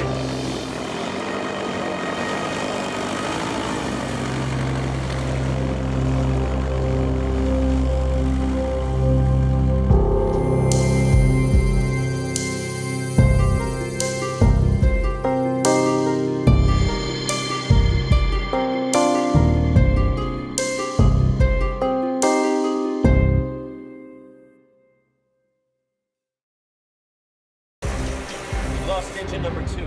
High above the Mediterranean, two pilots struggle with a stalled engine. Engine relights. Negative. Stop. Engine 1 is flamed out. 45 miles from land, the pilots make a difficult decision. Prepare to ditch. Oh my God, be merciful. Passengers are forced to make life or death decisions on their own. Do not inflate your vest!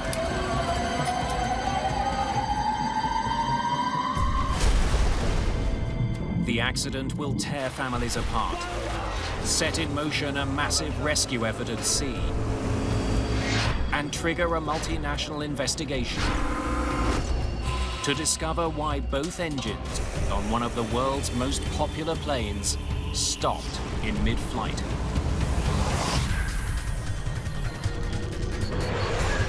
Mayday.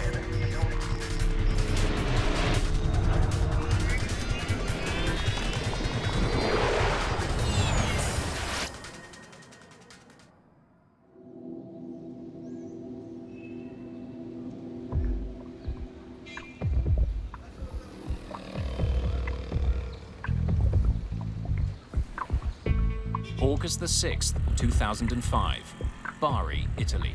An ancient port town on the Adriatic Sea, where the past meets the present. Just north of this historic city, Bari International Airport serves 10 major airlines and more than 1.5 million passengers each year. One of those carriers is Tunisia's Tuninter Airlines. Captain Shafiq Garbi is a pilot with Tuninter. Today, he's in command of Flight 1153. The 45-year-old Tunisian is a military-trained pilot with a flawless flight record. Garbi's co-pilot is 28-year-old Ali Kabair. How much fuel are you adding? 400 kilograms. 2,700 total? Yes. Captain Garbi and his co-pilot flew from Tunis to Bari this morning to collect 34 Italian passengers. Now they're going to fly them to Jerba, a Tunisian resort island.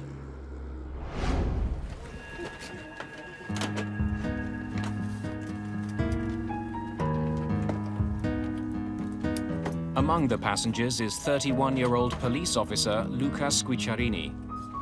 His girlfriend Paola is traveling with him.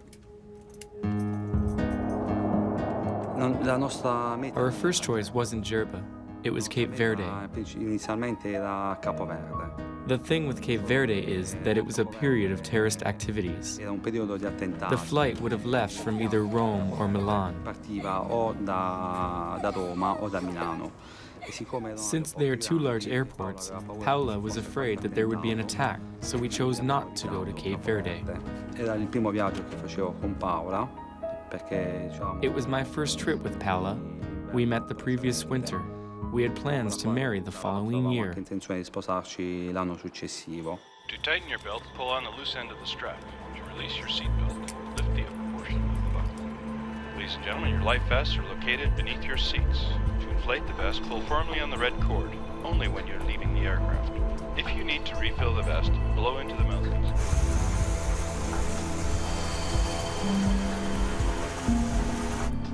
LBB, Flight 1153. Permission for takeoff granted. Roger that. Clear for takeoff. Final prep for departure. The crew is flying a French-made ATR-72. The small turboprop is perfect for short flights. It doesn't need a lot of maintenance or guzzle a lot of fuel. Just after 2:30 in the afternoon, the plane takes off. 49 minutes after takeoff, Flight 1153 is 400 miles away from its destination, Jerba.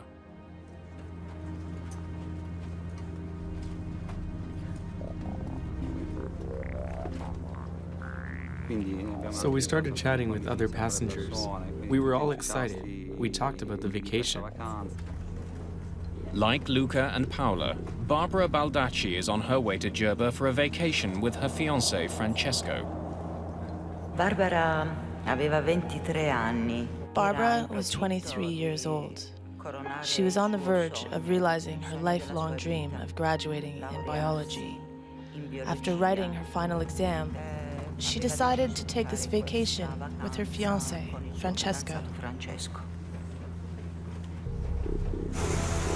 Then 75 miles from the nearest land and 23,000 feet above the sea, the plane's right engine stops working. We've lost engine number 2. Let's get to 17,000 feet. TUI 1153, request 170. TUI 11. Captain Garbi begins an emergency descent. Descending 170. When you have a single engine flameout, you would descend down to a lower altitude, the air is thicker, the propeller is more efficient. Under current conditions, the ATR-72 can best fly on one engine at an altitude of 17,000 feet. Power lever, flight idle, start button. The crew struggles to restart the right engine. Negative. Fuel supply, check. But then, less than 2 minutes after the first engine quits,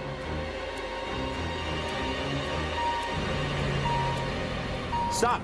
Stop. Engine number 1 is flamed out. both of the plane's engines have stopped. Si è spento inizialmente il motore destro. The engine shut off. Inizialmente pensavamo fosse addirittura un Our attentato, first thought was of a terrorist attack, since there were so many at the time. We tried to figure out what was happening, so we looked towards the cockpit to see if someone was trying to sabotage the plane. Se qualcuno voleva sabotare l'aereo. The plane is now falling to the sea at 800 feet per minute. Mayday! Mayday! Mayday! TUI 1153. We have lost both engines. Request immediate landing at Palermo. The crew still hopes to reach an airport, but they have 70 miles of ocean to cross before they're over land. Crews are trained for almost anything. There's a checklist for them to follow to solve most problems, including what to do when both engines die. Both engines flame out checklist. Fuel supply, check. The pilots don't know why their engines have stopped. The only clue they're getting is a low fuel feed warning. A low pressure warning light tells the pilot that there's low fuel pressure going to the engine. Now that could be a mechanical problem, or that could be a contamination problem. The crew follows the steps laid out by the manufacturer to relight their dead engines. Fuel supply, check. Power lever, flight idle. Start button. Engine relight. Negative. Get Shokri. The captain asks the cabin crew to bring the onboard engineer, Shokri Habui, to the cockpit. Palermo approach. This is TUI 1153. We have lost both engines. Request immediate landing. The closest airport is in Palermo, on the Italian island of Sicily. TUI 1153, Palermo. Affirmative, you are clear for landing. Palermo approach. What is our distance to the airport? Your distance to Palermo is now 48 nautical miles. An ATR-72 will fall from the sky at a predictable rate. 1 foot down for every 16 feet forward. 48 nautical miles is further than the plane can glide. I don't think we're gonna make it.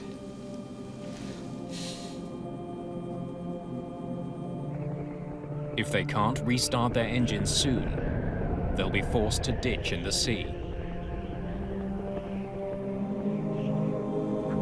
Ditching at sea is a very difficult decision to make because it's the hardest thing to do. You have swells, waves, wind. Is anybody going to see you? How long can the plane float for? Landing a passenger plane on water is extremely dangerous. In 1996, an Ethiopian Airlines pilot was forced to bring his 767 down on the Indian Ocean.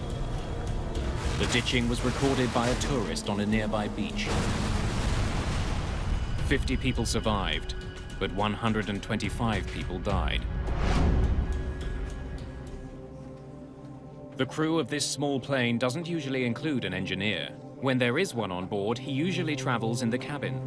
I remember this person looked at the stewardess and shook his head as if saying no after the second engine had shut off. Per cui allo spegnimento di tutti e due i motori.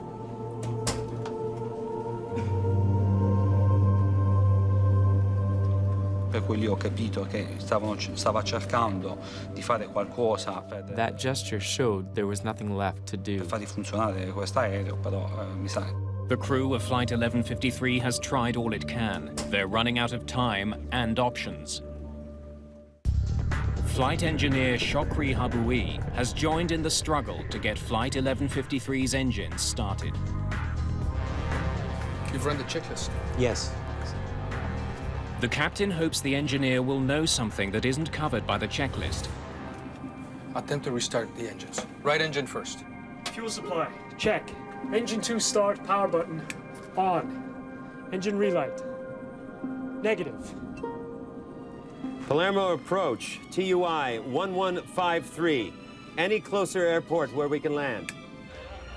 Negative, 1153. Palermo Airport is the closest airport to your position. We're not gonna make it. Prepare to ditch. Oh my God, be merciful. A me non hanno detto nulla. Io mi sono accorto che qualcosa non No andava. one said anything. I noticed something wasn't right because the two engines shut off. More than once, I tried to get the stewardess's attention, asking what I should do. If I had to put on the life jacket, if I had to stand, if I should take off my shoes. I got no answer. She was in shock and started to cry. Era sotto shock e ha pianto. The senior flight attendant does give the passengers direction. The captain has decided to land the plane at sea. I'll let you imagine the panic on board. People were screaming and crying. Please stay calm and follow your crew's instructions. There were people in the front seats that had a baby girl. She had been playing and was so excited. To now see the panic in her mother's face made me feel so sad. TUI 1153. What is your fuel load? Cockpit fuel quantity 1,800 kilograms. Captain Garbi's fuel gauge shows that he has plenty of fuel. But for some reason, neither engine will restart. Just 10 minutes after the trouble began, the plane is 7,000 feet above the ocean and falling. Outside, it's completely silent. But in the cabin, there's panic. Please remain in your seats with your seatbelts fastened. My first instinct was to undo my seatbelt to prevent getting trapped when we hit the water. I didn't want to be trapped in my seat and go down in a horrible way. Secondly, I put on my life jacket and quickly blew it up. I did this to soften the blow of the impact. Il giubbino di salvataggio e l'ho gonfiato subito. Do not inflate your vests until you left the plane. A plane ditching at sea will more than likely fill with water. That's why safety procedures call for passengers to only inflate their life vests once they've cleared the plane. Otherwise, they could become trapped inside the flooded fuselage and drown. In the Ethiopian Airlines crash, many passengers ignored this advice and drowned after surviving the initial impact. Negative. The dead engines aren't the only problem confronting the crew. Engine 2 start, power. Many of their instruments get their power from the engines. Without the engines, some vital gauges are dead. On a two-engine flame-out, you go on your standby instruments, which is you have an attitude indicator, you have an altimeter. Fuel supply, check. The crew continues to try to restart their engines, but it's become clear that they've run out of time. They're not doing anything. Confirm distance, please. Your distance is now 20 miles. Boats. I see boats. Choosing to ditch near a ship or a vessel is not written in any checklist. It's just good airmanship because the rescue can start immediately and it increases your chances of survival. Palermo approach. It's TUI 1153. We can't make it to the airport. We see two boats on the left side. We're going there. If you can, please call. Captain Garbi turns his plane towards the boats. Can you send helicopters or something similar? Fast, fast, fast. Emergency. All marine units, aircraft in distress, 20 nautical miles off Palermo. Even before the plane hits the water, rescuers are on their way. I had very little information. We didn't know the nature of the crash or anything about the plane. Autopress. Dump. Although it's a rare maneuver, there is also a checklist for ditching a plane in the water. Oh, full close. Before ditching, the crew ensures all landing gear is retracted to help the plane land more smoothly. Landing gear lever up. When pilots ditch, they want their airplane as streamlined as possible so that it glides across the water when it hits. Pilots must not only monitor the systems on the plane, they also have to assess conditions at sea. They don't want to hit a wave head-on. If you hit perpendicular to the waves or swells with the aircraft, it's like hitting concrete. The plane will break up. Passengers can see what's coming. I was hanging on tight to the seat in front of me, and through the window, I could see the impact was imminent. The crew is 700 feet above the sea. You're with me, Ellie, huh? Careful. Chakri, ready? Ready. Here we go. There is no other God but Allah. Muhammad is his messenger. In the name of God, merciful, merciful.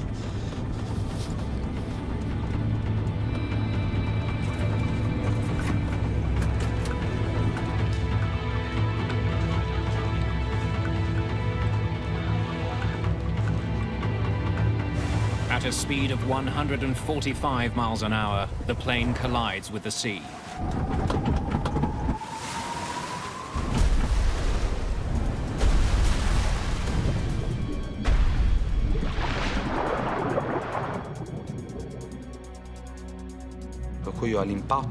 I lost consciousness.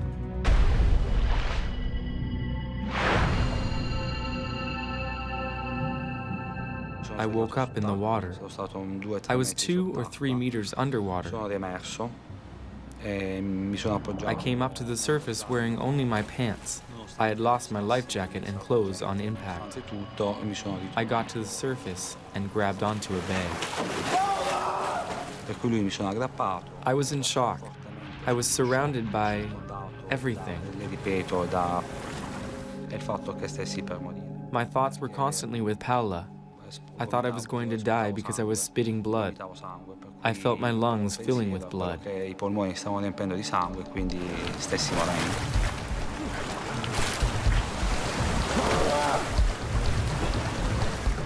Captain Garbi survives, but has been seriously injured. Co-pilot Ali Kabair has also survived, but flight engineer Shokri Haboui is killed. No one aboard the nearby boat saw Flight 1153 crash into the sea. The plane has broken into 3 pieces. The tail section and much of the fuselage sink to the bottom of the sea. But the largest section, containing the 2 wings, stays afloat. It becomes a makeshift life raft for survivors. But not all of the passengers have survived. Many haven't made it out of the plane and to the surface.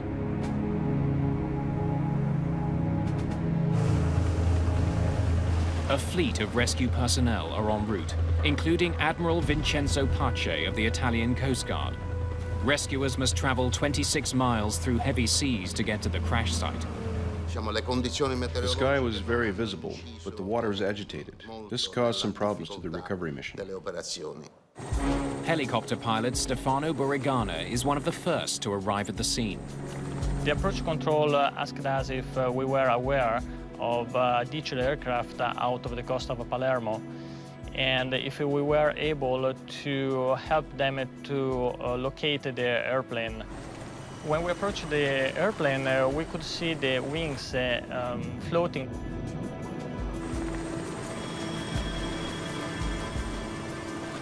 There were several people in the water around the aircraft, all floating, and everybody with their jacket inflated. Burigana spots Luca Squicciarini floating, away from the main wreckage. There was one man without his jacket, and he was the farthest from the airplane. I decided to go over him and throw one of our light jacket to him. The Coast Guard arrives and begins pulling survivors from the sea. The actions of the people in the water made us very agile. Because of what they were doing, we ourselves did not panic.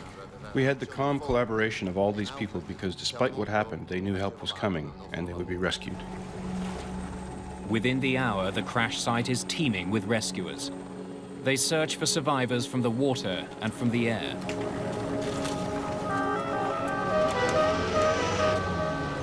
"23 people are pulled from the Mediterranean Sea. But 16 have died in the crash, including Paola Di Ciaula. My relatives told me a couple days later, while I was still at the hospital. I had no reaction. Paola was gone. I reacted when I got home. When I got home and went to the cemetery, I realized what was happening. That's where I got really down. Barbara Baldacci and her fiancé Francesco are also killed. Sembrava impossibile che potesse essere successa una tragedia. It seemed impossible that this terrible tragedy would happen, because Barbara and Francesco were great swimmers. Erano nuotatori, avevano il brevetto di nuotatori. They used to go underwater without any problems. How is it possible that many on that plane saved themselves and they didn't? I was stunned and incredulous. Io rimasi incredula ed impietrita. It's quite likely that none of those who died ever had a chance to swim to safety. Their serious injuries would have prevented them from escaping after the plane hit the water. In this accident, most of the survivors were seated in the rear of the plane. Most of those who died up front. Those sections, along with some valuable clues, are now at the bottom of the sea. The one section that didn't sink is towed to the port in Palermo and taken to a nearby hangar.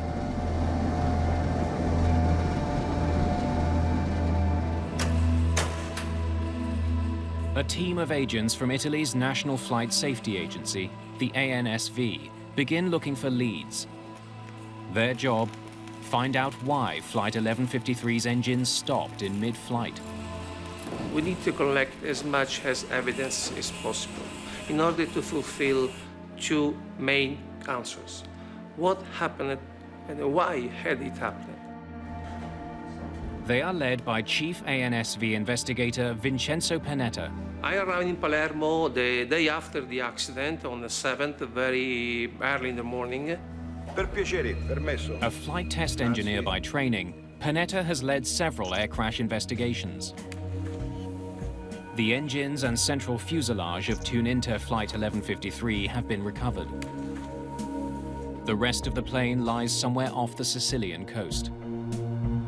The main challenge of the investigation was the fact that the flight data recorder and the cockpit voice recorder and also the front fuselage were 1,500 meters under the sea. While the Italian Navy conducts a deep-water search for the rest of the wreck and the crucial black boxes, Italian investigators are given some assistance by the plane's European manufacturer. ATR's Giuseppe Caldarelli is here to find out if there's a flaw with the company's plane. Anytime there is an accident, and also one people die, for me is a big accident. Worldwide, hundreds of ATR-72s cross the skies each day. Those aircraft have a very sound structure and robust systems and are very cost efficient. Together, Panetta and Caldarelli set out to find why both engines on such an advanced airplane died in mid-flight. TUI 1153, we have lost both engines. Before it happens again.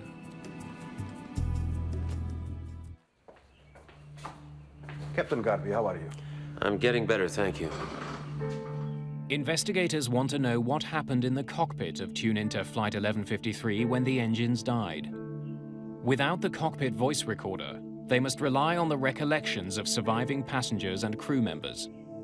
The main cause of double engine failure could be the lack of fuel. But according to Captain Shafiq Garbi, lack of fuel was not the problem. What were your fuel readings? The fuel quantity indicator said 1,800 kilograms of fuel. What is your fuel load? Cockpit fuel quantity 1,800 kilograms. Fuel supply, check. Was there any warning that you were low on fuel? There was definitely no low fuel warning. Just a low feed pressure light. The absence of a low fuel warning and the presence of a low feed pressure warning is a major clue. This set of alarms usually indicates that there is a problem in feeding the engine with fuel. Since the plane's gauges indicated that there was fuel on board that did not get to the engines, ATR's Giuseppe Caldarelli looks for flaws in the fallen plane's fuel delivery system.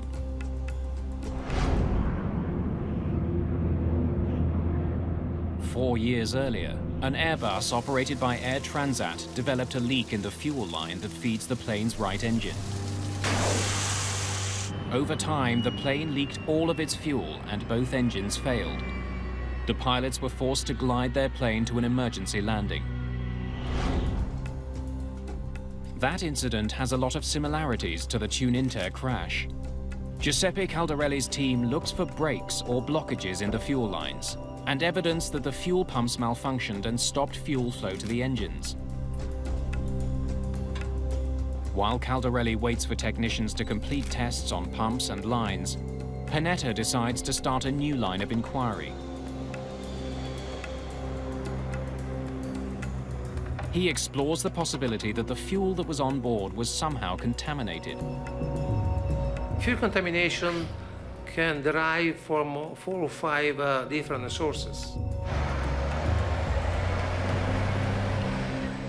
Kerosene-based jet fuel is very delicate. If stored or transferred improperly, it can be polluted with water, sand or fungus, even sticky residue from the hoses of refueling tankers. Any of these could prevent the fuel from properly igniting and could have caused the engines to shut down. How much fuel are you adding? 400 kilograms. The plane last took on fuel in Bari. Samples from the tanker that supplied it are taken for testing. Panetta needs to prove that one of these contaminants got into Flight 1153's fuel, prevented combustion, and caused both engines to fail. Sediments can be transferred from the tanker truck to the aircraft. So the fuel filter can be clogged, and so the engine can have some problem. Technicians remove the truck's fuel filters to look for evidence of contamination. Hoses and couplings are swabbed for sticky residue or colonies of microorganisms and submitted for testing at an Italian Air Force laboratory. The fuel is filtered for minute particles suspended in the fluid.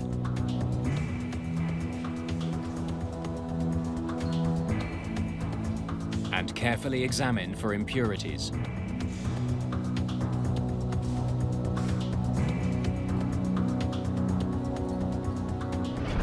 The truck's filters are also inspected for residue or sediment from the tanks. Meanwhile, in Palermo, Caldarelli and his technicians have completed tests on Flight 1153's fuel lines and pumps. The tests are thorough, the results conclusive. The fuel feed line were okay, were no leak.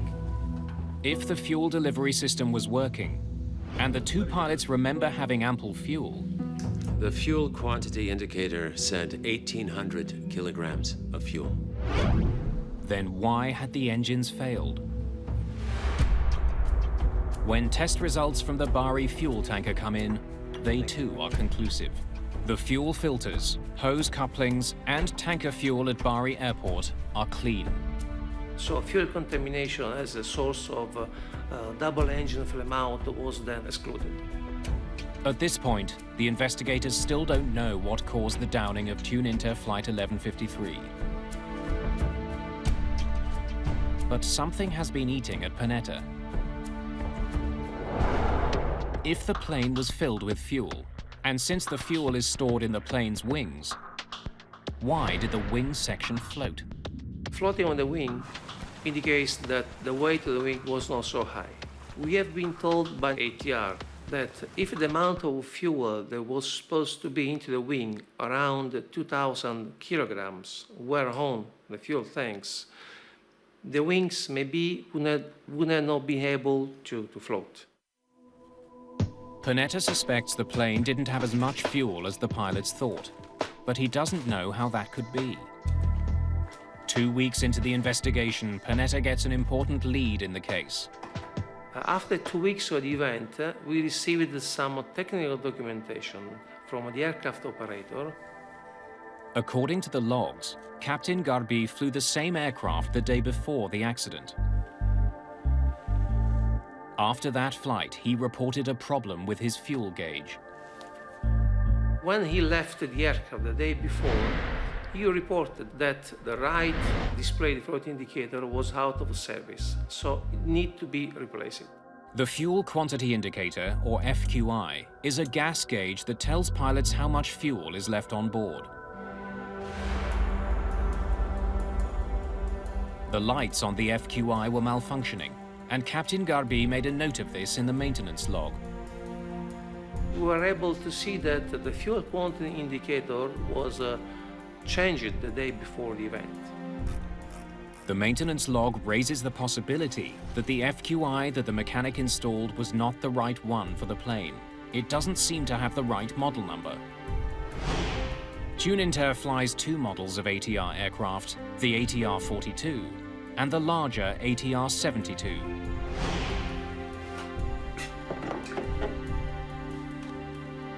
The fuel quantity indicators for each plane look identical, except for a different model number at the top of each unit. The ATR-72 should have a model number 2500. But according to the logs, mechanics installed a unit with the model number 2250 instead. Tuninter's maintenance logs offer a valuable clue. But for Panetta, there's no definitive proof that the wrong fuel quantity indicator was installed on the plane. It could have been a mismatch in that aircraft documentation, so we need to prove that. There is only one way to know for certain whether Flight 1153 had the right fuel quantity indicator. Go find it at the bottom of the sea. We need, of course, to recover the wreckage from bottom of the aircraft to physically see what was the fuel quantity indicator installed on the aircraft. Not until 3 weeks after the crash do investigators recover wreckage from the sea. The data from the plane's black boxes confirms what the pilots have been saying. There was no warning of low fuel, so there appeared to be enough fuel to make the flight. The black boxes can't solve this mystery.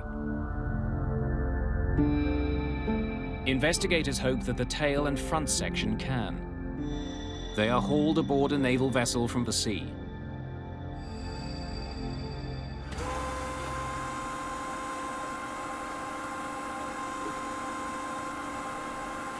The moment the cockpit is hauled in, Panetta is there. There's only one thing he wants to see inside.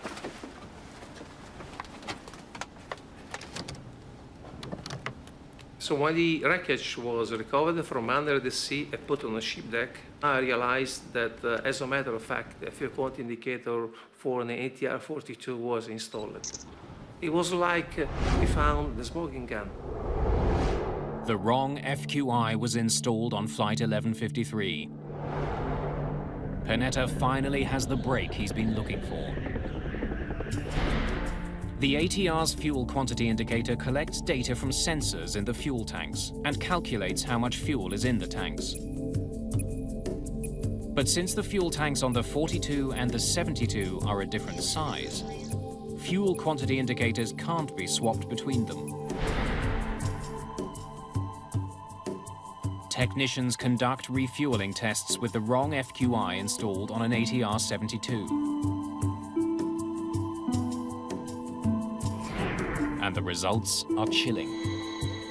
The results show that if you install an FQI type, we say 42, on an ATR 72 aircraft, if I have no fuel into the aircraft in the fuel tanks, with it zero fuel, the fuel quantity indicator show me 1,800 kilograms.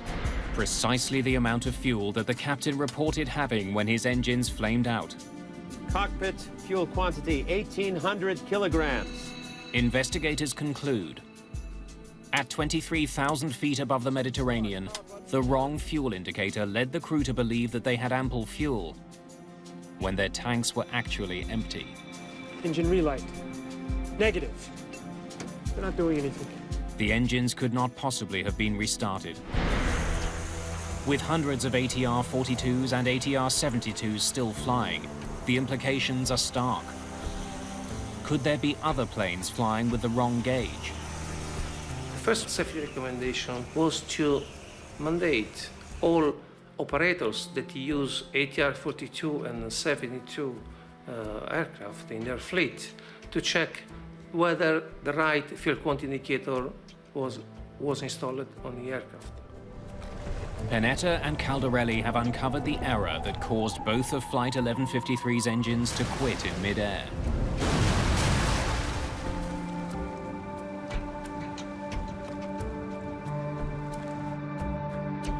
But the case isn't closed. Standard flight procedures should have uncovered the error before takeoff and prevented the disaster.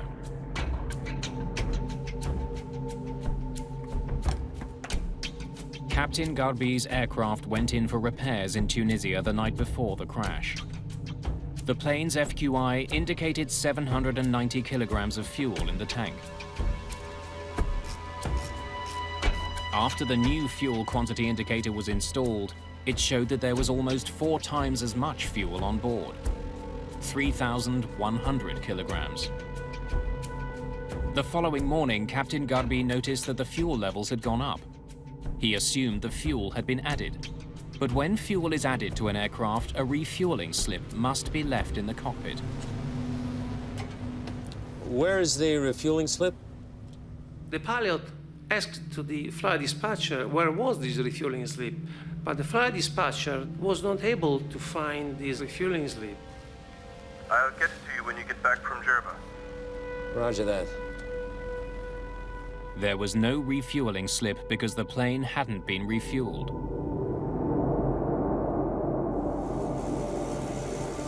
In spite of regulations, the captain left without that vital piece of paper.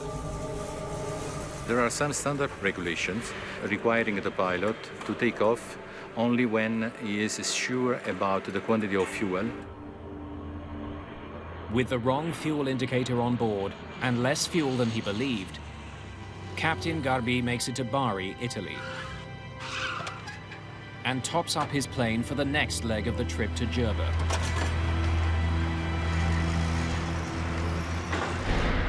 How much fuel are you adding? 400 kilograms. 2,700 total? Believing he has 2,700 kilograms of fuel on board, Captain Garbi begins his flight to Jerba. If the correct fuel quantity indicator had been installed, the captain would have known that he had only 540 kilograms. Not nearly enough to make the crossing. Mayday! Mayday! Mayday! TUI 1153 request immediate landing in Palermo. We've lost both engines.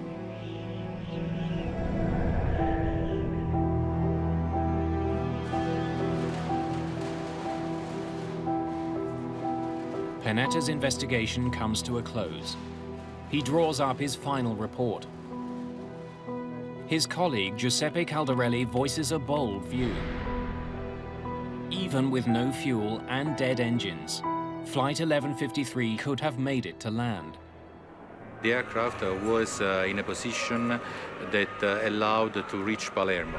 TUI 1153. Caldarelli wonders if the pilots did everything they could have to get the plane safely to Palermo. TUI 1153. Investigators get some unexpected answers by having seasoned pilots fly the exact same flight with the exact same problems. Okay, we are now in big trouble because the second engine has gone off, Vincenzo Panetta's investigation into the crash of Tuninter Flight 1153 has uncovered the events that led up to the accident. Now he and Giuseppe Caldarelli need to resolve one question. Did mistakes made by the pilots cost people their lives? We're not going to make it. Prepare to ditch. Caldarelli and his team study the plane's specifications and draw a surprising conclusion. Flight 1153 could have been able to glide to Palermo. According to manufacturer data, an ATR is able to glide 3 miles for every 1,000 feet of descent. With the help of the tailwind that day, Flight 1153 could have been able to glide 70 miles to Palermo. The crew might have been able to make it. Landing gear lever up. So what had the pilots done wrong?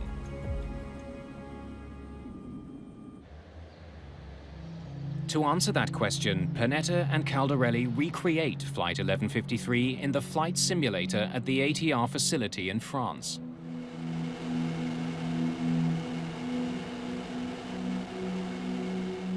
Test pilots try to glide an ATR-72 for 70 miles from the altitude at which Flight 1153 lost its second engine.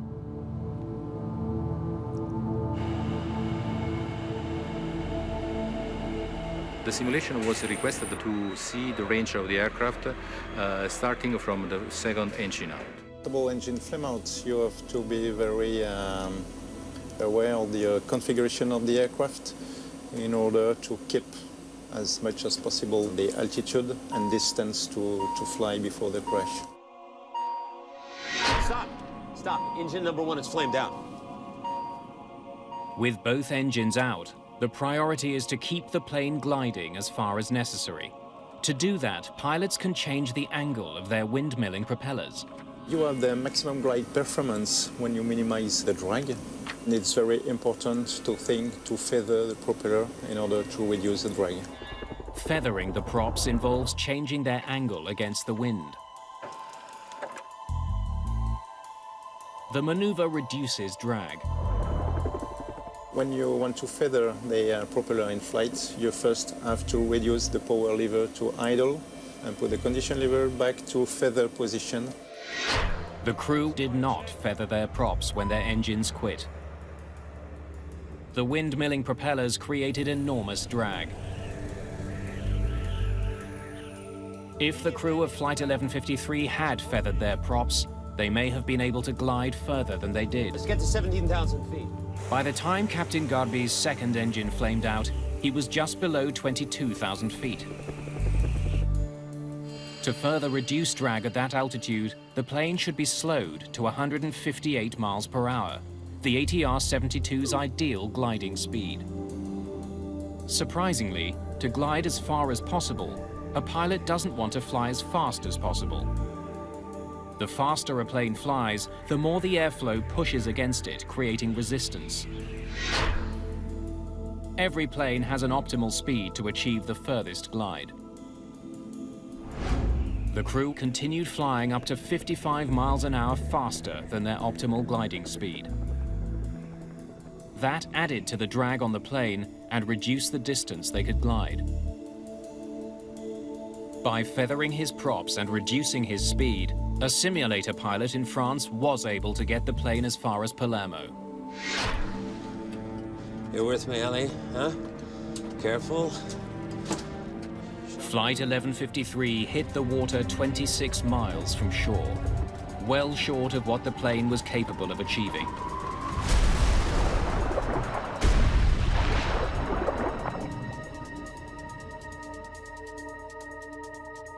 The simulation confirmed that the crew might have been able to make it to land. It was theoretically possible to reach the coast, but it was also very difficult to achieve that result.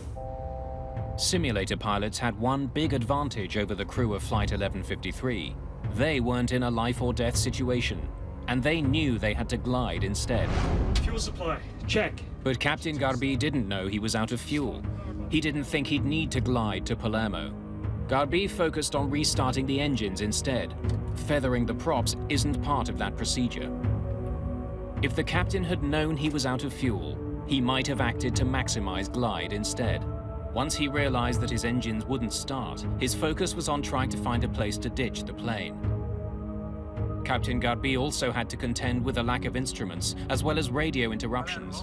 TUI 1153. What is your fuel load? Cockpit fuel quantity, 1,800 kilograms. Most importantly, Captain Garbi had the lives of his 34 passengers to consider. Of course, it's much easier to cope with that kind of situation on the simulator, because if you do wrong, if you crash the aircraft, you have the magic button, right, reset, everything is okay again. And that's very different in the real life with passengers behind and when it's your life. Your distance is now 20 miles.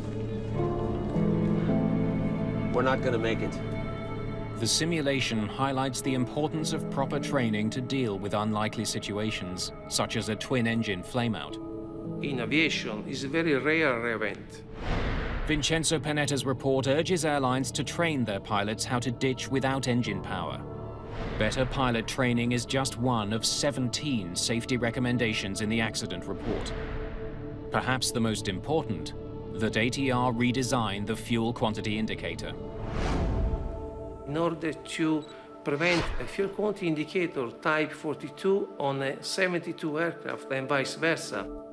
To prevent mechanics from installing the incorrect part, Panetta believes that the only answer is to design the FQIs so that they only fit on the plane they're meant for.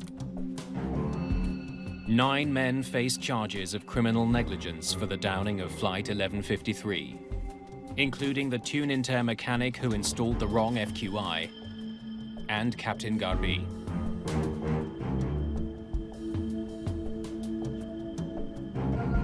I'll get it to you when you get back from Jerba. Roger that. There is no single cause of the accident. This accident, like many other aircraft accidents, was determined by a series of action, a series of events linked one to each other. È inaudita una cosa del genere. This is unheard of. Avrei accettato di più se si fosse rotto un motore. I would have accepted the engine breaking or a window shattering. But to have people die because of a lack of fuel? Persone perché manca di carburante su un aereo. Per evitare che si possano ripetere altre tragedie. We remember this to avoid such other tragedies, so that when you board a plane, you don't have to endure anything. Not even the simplest things. Semplici, perché sono quelle cose più semplici che si potrebbero evitare. Because it is the simple things that can be avoided. Tragic events like this should not happen. Dei disastri così gravi. Attempt to restart the engine. The crash of Flight 1153 was caused by a series of grave errors on the ground and in the air. But the flight data recorder does show that the crew's last move before hitting the water was absolutely perfect. Here we go. According to the available evidences, the flight data recorder and also some statement released by a crew that survived, the aircraft touched the sea first with the rear part of the aircraft at an altitude which is compatible with the optimum pitch altitude of the aircraft, which is 9 degrees. Captain Garbi raised the plane's nose up to 9 degrees at the last possible moment. So instead of plowing into the sea, his plane glided along the surface of the water.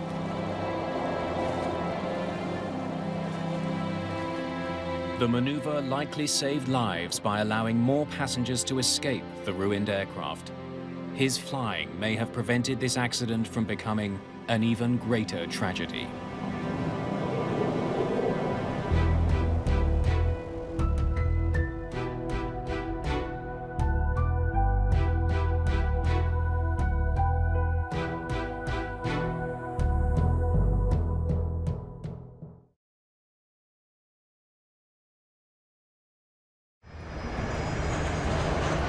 and gentlemen, we're beginning our descent towards Amsterdam Schiphol Airport. Turn that off, Vanessa.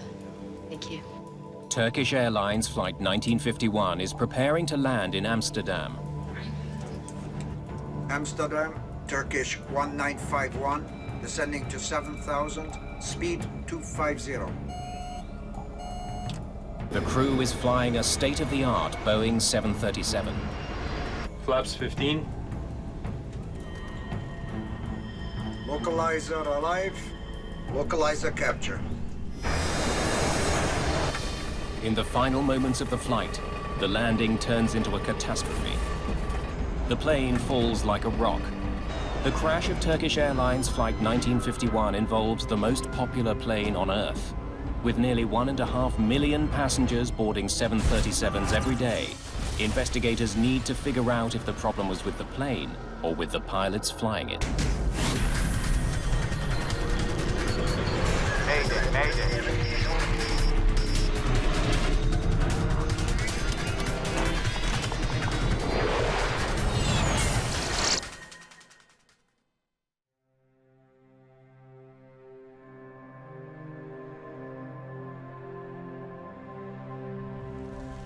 On the morning of February the 25th, 2009, Turkish Airlines Flight 1951 becomes the first plane to crash at Amsterdam's Schiphol Airport in more than 10 years. It smashed into the ground really hard. It made a tremendous noise.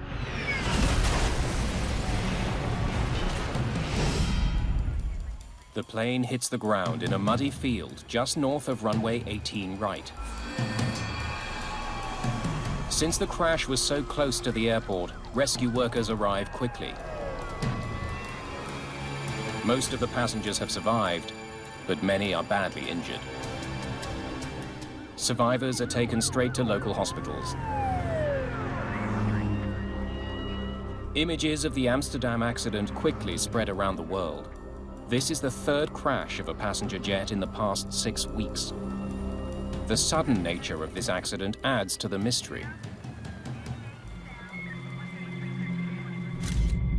It doesn't take long for the Dutch safety board to arrive at the scene. They will be investigating this accident, but they won't be alone.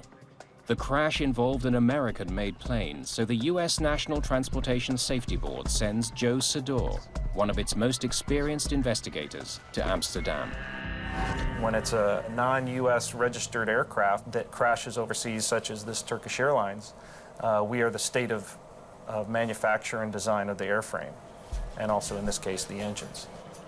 Fuselage in 3 large pieces, engines forward of the main wreck site. Flight 1951 was one of the most advanced aircraft in the skies, the Boeing 737-800 series. It's designed to travel longer routes at higher altitudes. The new generation 737 is still the best airplane Boeing ever built. We developed an airplane that had an improved wing, improved avionics, simpler systems that required less maintenance. Investigators know this isn't just any plane. The 737 is the world's best-selling commercial jet. Finding out why this one crashed is imperative. There are more than 5,000 of them in the skies. They carry about 1.5 million passengers a day. Investigators must quickly determine if there's a flaw with the plane that could cause another accident. What they know so far is that Flight 1951 had been traveling from Istanbul, Turkey, to Amsterdam. There were 128 passengers on board the early morning flight, including 4 engineers from Boeing. Ladies and gentlemen, we're beginning our descent towards Amsterdam Schiphol Airport. Please raise your seat backs to the upright position and stow away your tray tables. There was no mention on board of any kind of trouble in the cockpit. The crash has killed 9 people, including 3 members of the Boeing team and the pilots in the cockpit. See if you can get me some aerials of the crash site. There are eerie similarities to another recent accident involving a Boeing aircraft. British Airways Flight 38. Approximately a year before this, there had been a 777 short landing at Heathrow, which had a dual-engine flameout. In that accident, a Boeing 777 fell to the ground short of the runway. The British Airways pilots reported that both their engines stopped delivering power just before landing. At the time of the Turkish Airways crash, the cause of that accident hasn't been found. Like in that case, investigators have plenty of clues to work with. The plane and its engines are largely intact. The flight data recorder and cockpit voice recorder are found in good condition. There are also plenty of survivors to describe what happened. According to the passengers, the landing had been routine, but then suddenly the plane simply dropped out of the sky and hit the ground.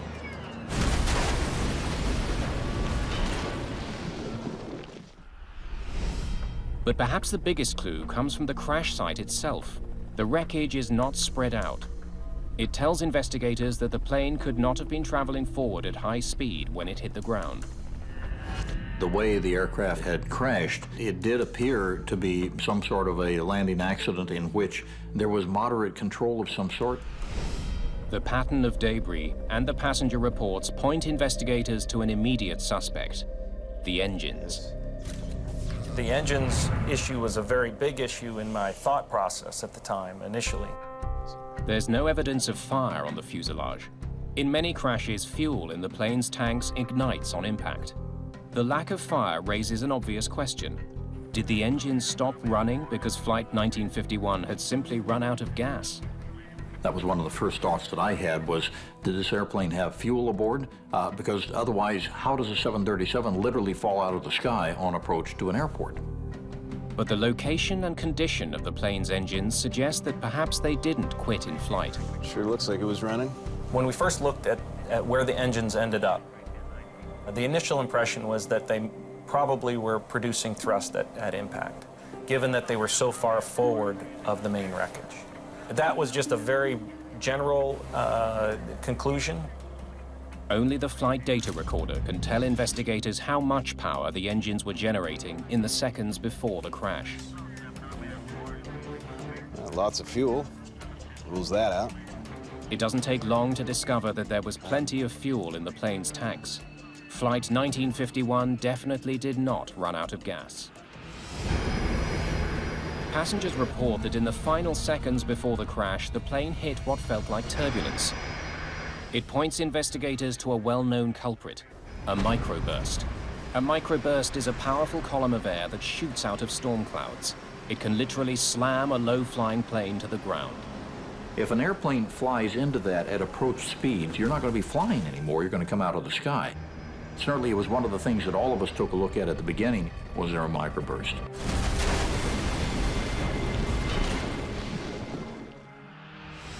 In 1985, a Delta Airlines flight was caught in a microburst while landing at Dallas-Fort Worth Airport. The plane hit the ground short of the runway. 137 people were killed. Investigators learned that there were heavy clouds above the airport at the time of the accident. A powerful gust of wind may well have accompanied them. The flight data recorder will have recorded wind speeds outside the plane. Investigators will need to analyze the flight data to prove the microburst theory. In the meantime, the rescue has led to an unusual discovery. There was 3 pilots in the cockpit, which is unusual. This is a 2-crew cockpit. So why was that 3rd pilot there? Since none of the 3 pilots survived the accident, it's all the more urgent for investigators to retrieve the data from the cockpit voice recorder. It records conversations in the cockpit. They're in luck. Because of the way that the aircraft crashed, access to the recorders and the condition of the recorders was excellent. The reason for the 3rd pilot is soon uncovered. Flying standard arrival route. Visibility 3,500 meters, expected to decrease to 2,500 meters. For First Officer Murat Sezer, this had been a training flight of sorts. He was new to the airline and was being shown the intricacies of landing at Amsterdam's airport. In the Jepson charts, which is what all pilots use to navigate to and from Schiphol, there's 102 pages of information on Schiphol alone. So there's dozens of approaches. Runway 18 right has 3 high-speed exits to the left. The captain, Hassan Arisan, was doing double duty. He was training his first officer. Make small corrections as we get close to the runway. And was in command of Flight 1951. It's because Captain Arisan was teaching that there was the third pilot in the cockpit. Olgay Ozgur was a safety pilot. He was there to keep an eye on the flight's progress during this training mission. The purpose of that second set of eyes is to make sure that the captain and the first officer, if they are in a situation where it's a little bit of a training portion of the flight, that they don't miss something. We got a clean recording? The voice recorder reveals that the 3 crew members began preparations for landing when still above 8,500 feet. Amsterdam, Turkish 1951, descending to 7,000, speed 250. But the voice recorder has picked up an unusual sound, a warning that makes no sense at this stage of the flight. One of the investigators from Boeing was a engineering pilot that came and helped with the CVR. And he's listening to see when, or are there any unusual sounds that can be heard that would not be normal. Speed okay for ILS 18 right. Descend to 4,000, ILS 18 right. The alarm keeps sounding. It's the landing gear configuration warning horn. Captain Arisan continually dismisses it. Turkish 1951, descend to 4,000, ILS 18 right. Landing gear. Is that the landing gear warning? They're at 8,300 feet here. The warning is a solid clue, but investigators can't yet see how it could possibly have caused a crash. The crew of Turkish Airlines Flight 1951 got warnings to extend their landing gear while still thousands of feet in the air. On the initial listen, we heard a gear warning horn occur as the aircraft was approaching, when it was still up and it was coming in about 10,000 feet and below. Investigators now turn to the flight data recorder to help solve some of the mystery surrounding this flight. The analysis of wind speeds outside the aircraft is completed. It's clear none are drastic enough to have brought down the plane. Evidence of a microburst. But the flight data recorder does provide some valuable insight into the cause of the landing gear warning. One of the instruments that measures altitude had the plane already on the ground. When we looked and saw the radio altimeter data, on the recorder it showed about 8,000 feet, and then immediately it went down to about -8. -8 feet is an indication that the aircraft's on the ground, but of course it's still at 2,000 feet. The Boeing 737 is equipped with 2 separate altimeters. One measures air pressure to determine the plane's height above sea level. That reading is displayed prominently in the cockpit on both pilots' flight display. 10, set, sir. The plane is also equipped with a radio altimeter. It's made up of 4 antennas. 2 transmit signals to the ground, and 2 others read the signal that bounces back to determine the plane's height. It's precise. It's very, very precise. Pressure altimeters can sometimes be not as accurate, and radar altimeters are 100% accurate if they're working properly. One antenna feeds the reading to the first officer's display. The other feeds the captain's instruments. In the case of Flight 1951, the captain's side was wrong most of the flight. Investigators go back over the CVR and make a puzzling discovery. Amsterdam, Turkish 1951, descending to 7,000, speed 250. Radio altimeter. Captain Arisan seems to have known that the landing gear warning was being caused by a faulty radio altimeter. The airplane thought that it was low to the ground and the gear was not down. And the captain recognized that the problem was really in the radio altimeter, showing him that they should be on the ground, and he goes, it's just the radio altimeter. Throughout much of the approach, the captain's radio altimeter had been displaying a reading of -8 feet, triggering the warning to lower the gear. They treated it like it was a nuisance. Turkish 1951. Descend to 2000. 2000. 1951. Investigators dig for any other abnormalities.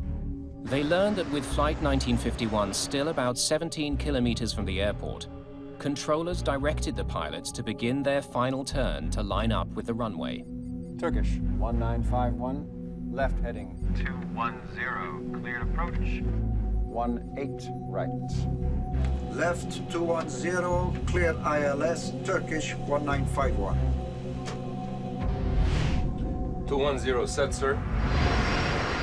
This turn puts Flight 1951 in line with runway 18 right. It's equipped with an instrument landing system, which sends out a signal outlining the ideal descent path to the foot of the runway. The autopilot follows that glide path until the plane is a few hundred feet from the ground. Then the pilot takes over. It makes landing almost effortless. The ILS is pretty easy to follow. It's a video game. My daughter has flown in a simulator and can land a 737 using the ILS. The crew begins configuring their plane for landing, unfazed by the warning horn that's repeatedly triggered by the malfunctioning radio altimeter. Flaps 15. 10 kilometers out, Flight 1951 picks up the ILS signal that will guide the plane to the runway. Localizer alive. Localizer capture. The safety pilot, Olgay Ojgur, now reminds Captain Arasan about the failed altimeter. We have radio altimeter failure, sir. Okay. Turkish 1951. Runway 18 right. Clear to land. Clear to land, thank you. Investigators are stumped. The crew knew about the malfunction and continued their approach. How had it then caused them to crash? Clearly, there was more to this accident than a faulty altimeter. The whole premise of airline safety, the way we build the airplanes, the way we fly them, is based on the idea that we can have any number of failures and we should still be able to arrive safely. The radio altimeter is just one instrument. There's no way in the world that that one instrument, if it fails, should be a major cause of worry that we're going to have a crash. Investigators wonder if the crew had been given proper guidance for their approach. They turn to exchanges between the pilots and the controller who guided them in. They carefully review every instruction. Turkish 1951, descend to 4000. Speed okay for ILS 18 right. Turkish 1951, descend to 2000.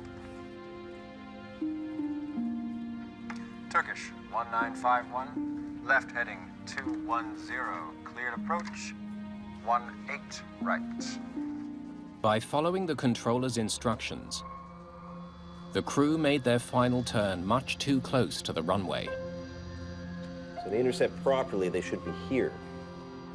International guidelines call for approaching planes to intercept the signal that guides them to the runway from below.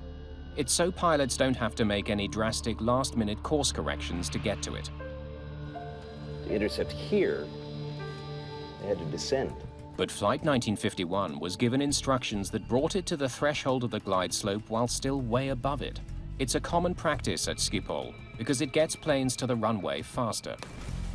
Because they were so close, they had to capture the glide slope from above. Although it is an unusual situation, it is one that can be handled by a flight crew if it is managed properly. Approaching a glide slope from above is more difficult, mostly because the crew has to suddenly slow the plane and descend rapidly to intercept the signal. We also call this a slam dunk approach, and some pilots like it, some pilots don't. It's a little bit harder, and things happen quicker when you're above the glide path trying to intercept from above, and it's just a challenge for a lot of pilots. The approach from above increased the crew's workload, but it's standard practice at Schiphol Airport. I've flown into Schiphol dozens of times, and I expect it. If the controller's instructions had somehow overtaxed this crew, their conversations would indicate it. They're just 5 kilometers from the runway. 1,000. Check. Flaps 40. Speed brake. Speed brake armed. Green light. One thing at a time. Landing gear. Gear down. 3 green. Flaps. Flaps 40. Green light. 500. All lights on. Please warn the cabin crew. Cabin crew, take your seats. Then, real trouble. A stall warning. Speed, sir. I have control. 100 knots of speed. Arisan fought to save his plane, but just 400 feet above the ground and only 1.5 kilometers from the runway, the Boeing 737 suddenly fell straight down. It only took a few seconds for it to hit the ground.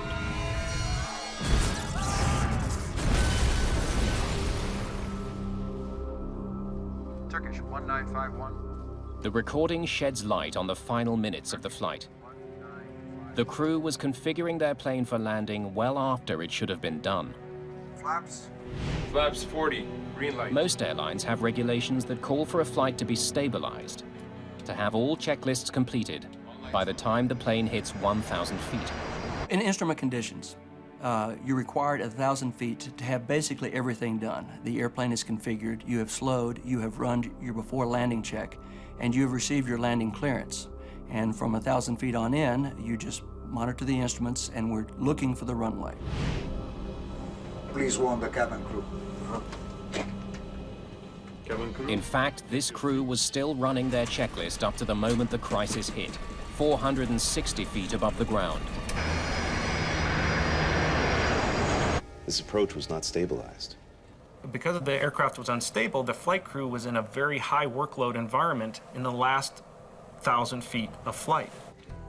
The radio altimeter was malfunctioning. The aircraft was giving off warnings. The crew was assigned a challenging approach, and they were executing a checklist late. But none of this explains why Flight 1951 crashed. In these type of accidents, you can never get inside the head of the pilots. And that's a very frustrating type of accident. But the flight data recorder does provide another intriguing clue. Moments before Flight 1951 hit the ground, the plane's engines were at idle, hardly providing any power. Perhaps this accident is a repeat of the Heathrow incident. The engines, it was interesting to note, were at idle approximately the last 2 minutes of the flight, until the very end when the thrust was increased again. That was a big red flag right there. The question is why was that the case? But then they spot something that's very different from the accident at Heathrow. Tart flare mode. For some reason, while still more than 1,000 feet above the ground, the plane's computer began preparing to touch down. In retard flare mode, engine power is reduced to idle by the flight computer, and the plane's nose automatically pitches up to the flare position. Planes should only be in this configuration just before they touch the ground. The autopilot raises the nose to break the descent. The autothrottles brings the power back to flight idle, and you touch down with the power either all the way in idle or just about to be in idle. But Flight 1951 went into a slow, nose-up position well before touchdown, causing the plane to fly slower and slower throughout its descent. So why was Flight 1951 in landing mode? And why hadn't any of the 3 crew members noticed how slowly they were flying?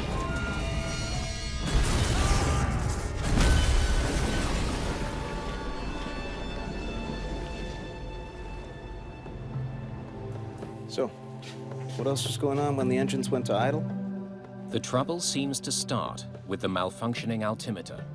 We had to look at the system as a whole and to see how that -8 affected the other systems on the aircraft. And that was a very big portion of this investigation. We had to say, how did the autopilot use that data? More importantly, how did the auto throttle use that data? The computer that flies the plane consists of two main systems, the autopilot and the auto throttle. The auto throttle determines how much power to ask the engines for, while the autopilot controls the plane's altitude and direction. The two systems work independently of each other, and only one of the radio altimeters provides information to the auto throttle. In this case, I had to learn everything there was about radio altimeters and auto throttle systems, which I didn't know before. The pieces of the puzzle begin coming together when they find the connection between the faulty radio altimeter and engine power. The radio altimeter provides information to the auto throttle from the captain's side.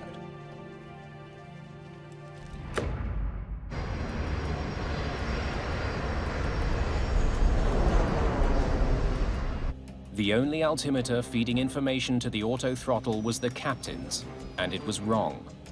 It showed -8 feet throughout most of Flight 1951's approach. It's beginning to look like the faulty radio altimeter triggered the events that led to the crash. Investigators need to know what went wrong with it. On a 737, the transmitting and receiving antennas for both radio altimeters are lined up underneath the cockpit. 3 of the antennas were all but destroyed in the crash. They can't be tested. But one antenna from the captain's side is undamaged.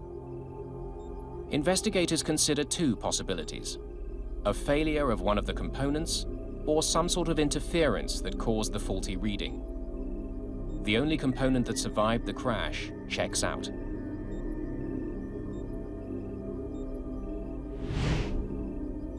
The computers that control the system also work. But investigators do make a curious discovery about them.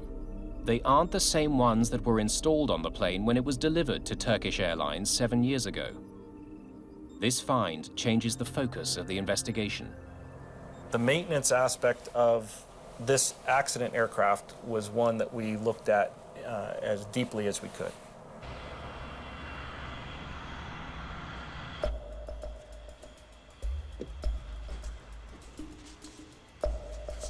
When the plane's maintenance log is studied, investigators find that the radio altimeter on this plane had a problematic history.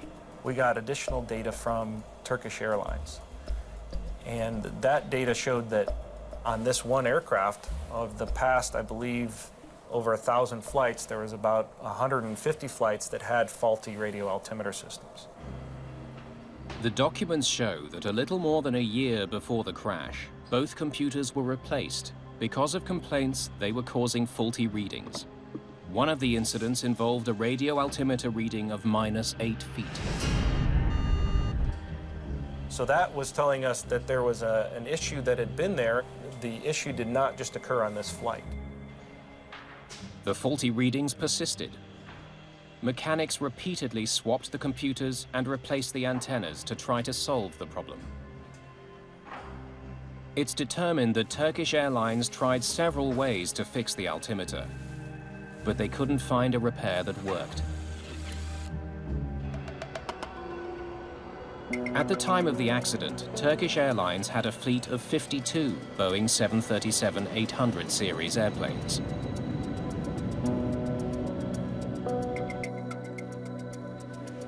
It's on page 93.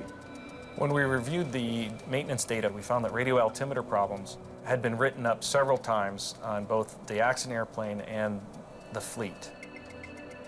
Investigators discover that in the year before the crash, Turkish Airlines dealt with 235 system faults with the radio altimeters on their 737s. Fixes ranged from replacing and exchanging antennas, cleaning of the systems, exchanging and replacing the computers, and installing gaskets to shield the system from possible water damage. It's not like they weren't doing anything about it. The Turkish Airlines maintenance personnel knew that the radio altimeter problem was one of their highest issues with regard to maintenance. 16 of those altimeter repairs were made to the plane that crashed in February 2009. If the problem was so widespread, investigators wonder why it hadn't caused serious problems before this accident. They don't have to dig too far back to find out that in fact it had, on this very same plane. On 2 recent flights, they had the exact same problem. Twice in the 48 hours leading up to the accident, the radio altimeter showed a negative reading, putting the plane into retard flare mode. Both times, the crew noticed the problem, disengaged the auto throttles, and brought the plane in for a safe landing.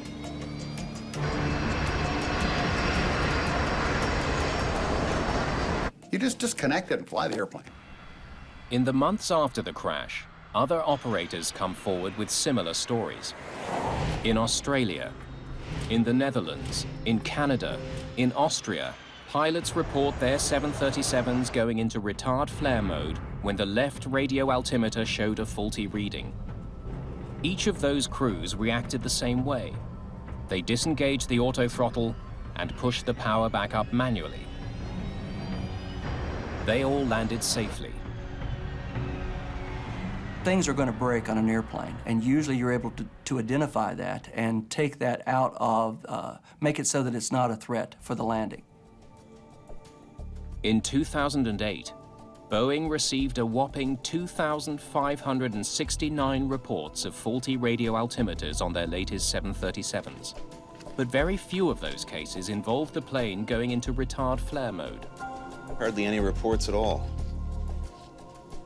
Boeing also tried but couldn't find the cause of the failures. They concluded that the radio altimeter problem was not a threat to safety because the 737 gives off enough warnings so that crews can intervene and land safely. In fact, in every instance where the radio altimeter failed, crews were able to recover. Turkish Airlines Flight 1951 seems to be the one exception. Investigators still don't know why. It really got us wondering of what happened. And that's when we started to look really closely at the actions of the flight crews while it was on that final approach in less than 1,000 feet. Finally, as investigators again revisit the last minutes of Flight 1951, the circumstances of the tragedy become clear. They see a remarkable sequence of events that transpire to bring down this plane. So, what was happening when the plane went into retard flare mode? They discover that the plane went into landing mode and pulled back power at the worst possible moment, exactly as the crew was descending to meet the glide slope. It masked what was actually happening. As the crew configured their plane to drop down to meet the glide slope, they expected the plane to slow down as part of that maneuver. But the plane was actually slowing down because the computer was in landing mode. That's why none of the 3 pilots said anything about the throttles moving to idle. It was insidious. Where it first captured in the retard mode, it didn't hurt them at all because they were actually high and they were a little bit fast. And the pilots actually wanted the power back anyway. In fact, the throttles may have already been in the flight idle mode as they were trying to get down and slow down. Right, the trouble starts here at 8,300 feet, 13 miles out from the airport, minutes before the crash.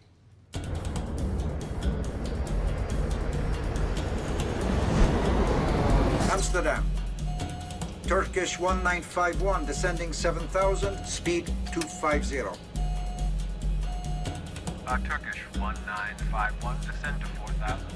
Speed okay for ILS 18, right. Radio altimeter.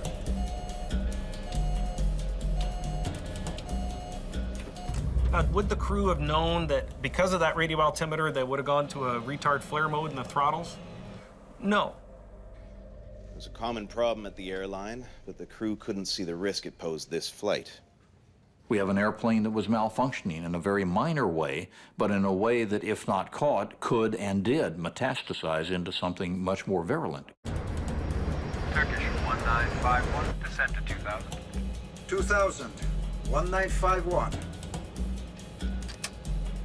Turkish 1951, left heading 210, cleared approach 18, right. Left 210, clear ILS, Turkish 1951. Now left at 210 degrees, maintaining 2,000 feet, brings the flight in right here, 5.5 miles out. They now have to intercept the glide slope from above. At 2,000 feet, with the glide slope below them, the pilots have to reduce their speed while descending steeply. Speed 140. They believe the throttles are moving back for the descent to the glide slope. In fact, the auto throttle is slowing the plane down because it's gone into landing mode. It will continue to slow the plane until it stalls. What we found is that when the flight crew was doing their before landing checklist, each one of them was doing something while they should have been monitoring their airspeed. For the next 100 seconds, no one notices what's happening until it's too late. Established altitude set. 1,000. Check. Flaps 40. Speed set. The experienced pilot recognized that the first officer was probably a little bit behind on the approach, so he calls for flaps 40 and moves the lever, informing the first officer that he has done so.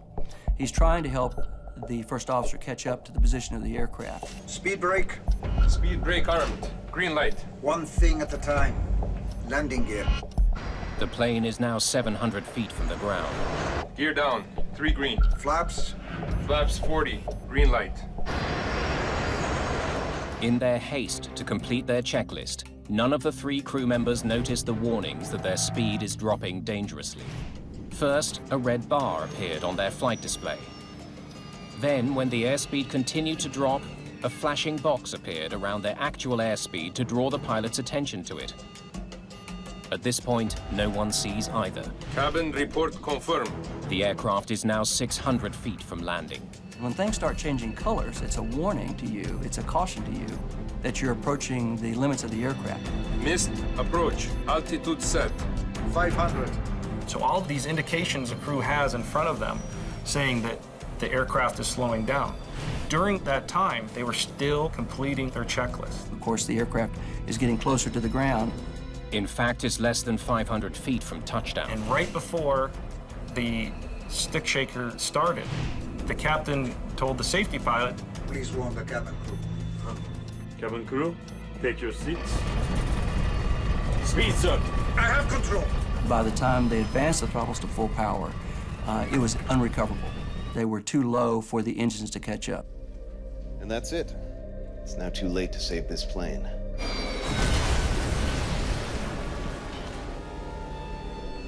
They all knew about the altimeter problem, but knowing didn't help.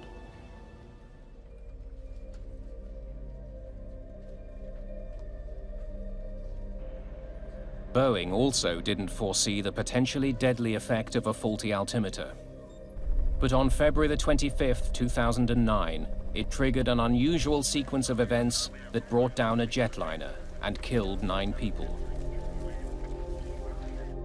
The official report into the accident blames it on a convergence of circumstances. There is never, ever just one cause to an airline accident. It simply doesn't exist. Maybe someday God will swap one out of the sky, but until then, there's never one cause. The Dutch report also points out that Boeing could have realized the problem with the radio altimeter system could have had an impact on safety. Given that no one foresaw how that failure might cause a crash, the Turkish Airlines accident raises a big question. Are airplanes becoming too complex?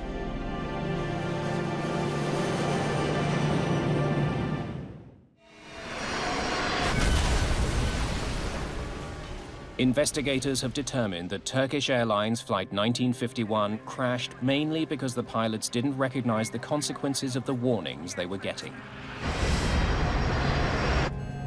Turkish 1951, descend to 4,000. This is not the first plane to crash because the crew didn't understand what their plane was telling them.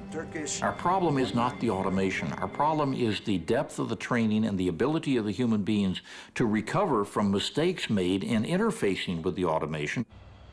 Mika Ensley studies the relationship between pilots and technology. But we haven't really designed the automation to take best advantage of what people do well and take away the parts that people don't do well. In 1996, the The crew of an Aero Peru 757 crashed when the pilots couldn't decipher contradictory warnings about their altitude and airspeed. The plane flew into the Pacific Ocean. 61 passengers and 9 crew members were killed. In 1995, the flight management system on a Boeing 757 could and should have steered the plane to a safe landing in Cali, Colombia. But a last-minute change to the flight plan meant the crew had to reprogram their computer. They mistakenly entered a course that took them headlong into a 9,000-foot mountain. 159 people died in the crash. The cautionary tale here is that we can get this equipment, we can get these silicon-based units, if you will, so sophisticated that we can't talk to them effectively. And when they go berserk, or they have a problem, or we misprogram them, we end up putting ourselves and our passengers in danger while we're trying to figure it out. NASA is working on something called the Integrated Intelligent Flight Deck. It's a project aimed at helping humans better use the technology that surrounds them in the cockpit. They're looking at automated flight manual systems, voice recognition systems. They've developed new kinds of microphones that are bone-conducting chips. They're developing new displays for understanding the ground environment, for being able to detect where other aircraft are in the environment. What some researchers are finding is that the best technology shouldn't replace pilots, but work with them. Really integrating people with technology more effectively has to do with designing the displays so that you can really understand what it's doing, and you can make it simpler to understand how to make it do what it is you want it to do. You shouldn't have to push 16 buttons through 8 levels of menus to figure out what's going on with the system. It should be integrated and presented effectively. It should be as easy to communicate with as the person next to you. Boeing and Airbus, the 2 largest manufacturers of passenger planes, take very different approaches to the relationship between humans and technology. Airbus gives the flight computer much of the decision-making power in the cockpit. In their view, this is a way to prevent a lot of human errors by making sure the airplane doesn't do something that's going to cause a crash, even if the humans want it to. But Boeing has a different view. Its philosophy is to provide information to pilots and have them make decisions. Having more information is better for the pilot, having the pilot in the loop, in the equation, so to speak. I kind of like that. Airbus will argue vociferously and in continuous fashion that that view is archaic and incorrect. I think the jury is still out. The final report into the Turkish Airlines tragedy blames the crash of Flight 1951 partly on a failure of technology. The erroneous radio altimeter data caused the autothrottle to go to an improper mode that is, of course, not a good situation. The cause of the radio altimeter failure was never uncovered. The Dutch investigation asks Boeing to improve the reliability of the system. We learned a lot about the radio altimeter system and how it affects the autothrottle system. Boeing is currently working on system improvements to prevent this type of autothrottle event from occurring again. But the report also faults the crew for not noticing that their airspeed was dropping dangerously low, in spite of the fact that there were 3 pilots on board. Forget that you got an autothrottle. You look at the airspeed, and you look at the altitude. You look out the damn window if you want to, but airspeed is a crucial component of staying alive in an airplane. And you always need to know what your airspeed is. But to Mika Ensley, the crew's failure to monitor instruments is entirely understandable and may be more the fault of the instruments than the crew. It's actually very difficult for people to be monitors of automation. One of the things that people don't do a good job of actually is monitoring. We're very good on-the-spot decision makers. We're very good at coming up with creative solutions to problems, but repetitive monitoring is the kind of thing that actually people aren't very good at all. So what we have to do is design automation to work with people in a way that keeps them more actively, cognitively involved and in the loop, and not just monitoring a piece of automation to say, is it doing what it's supposed to be doing? Who's the ultimate computer? The pilot, the individual who should be able to say, I don't know what this thing is doing to me, but I'm punching it off and flying the airplane. Fly the jet. Probably the smartest thing we ever learned to say in our training in the airlines. Fly the jet. Do that first or nothing else counts. That's what they forgot to do.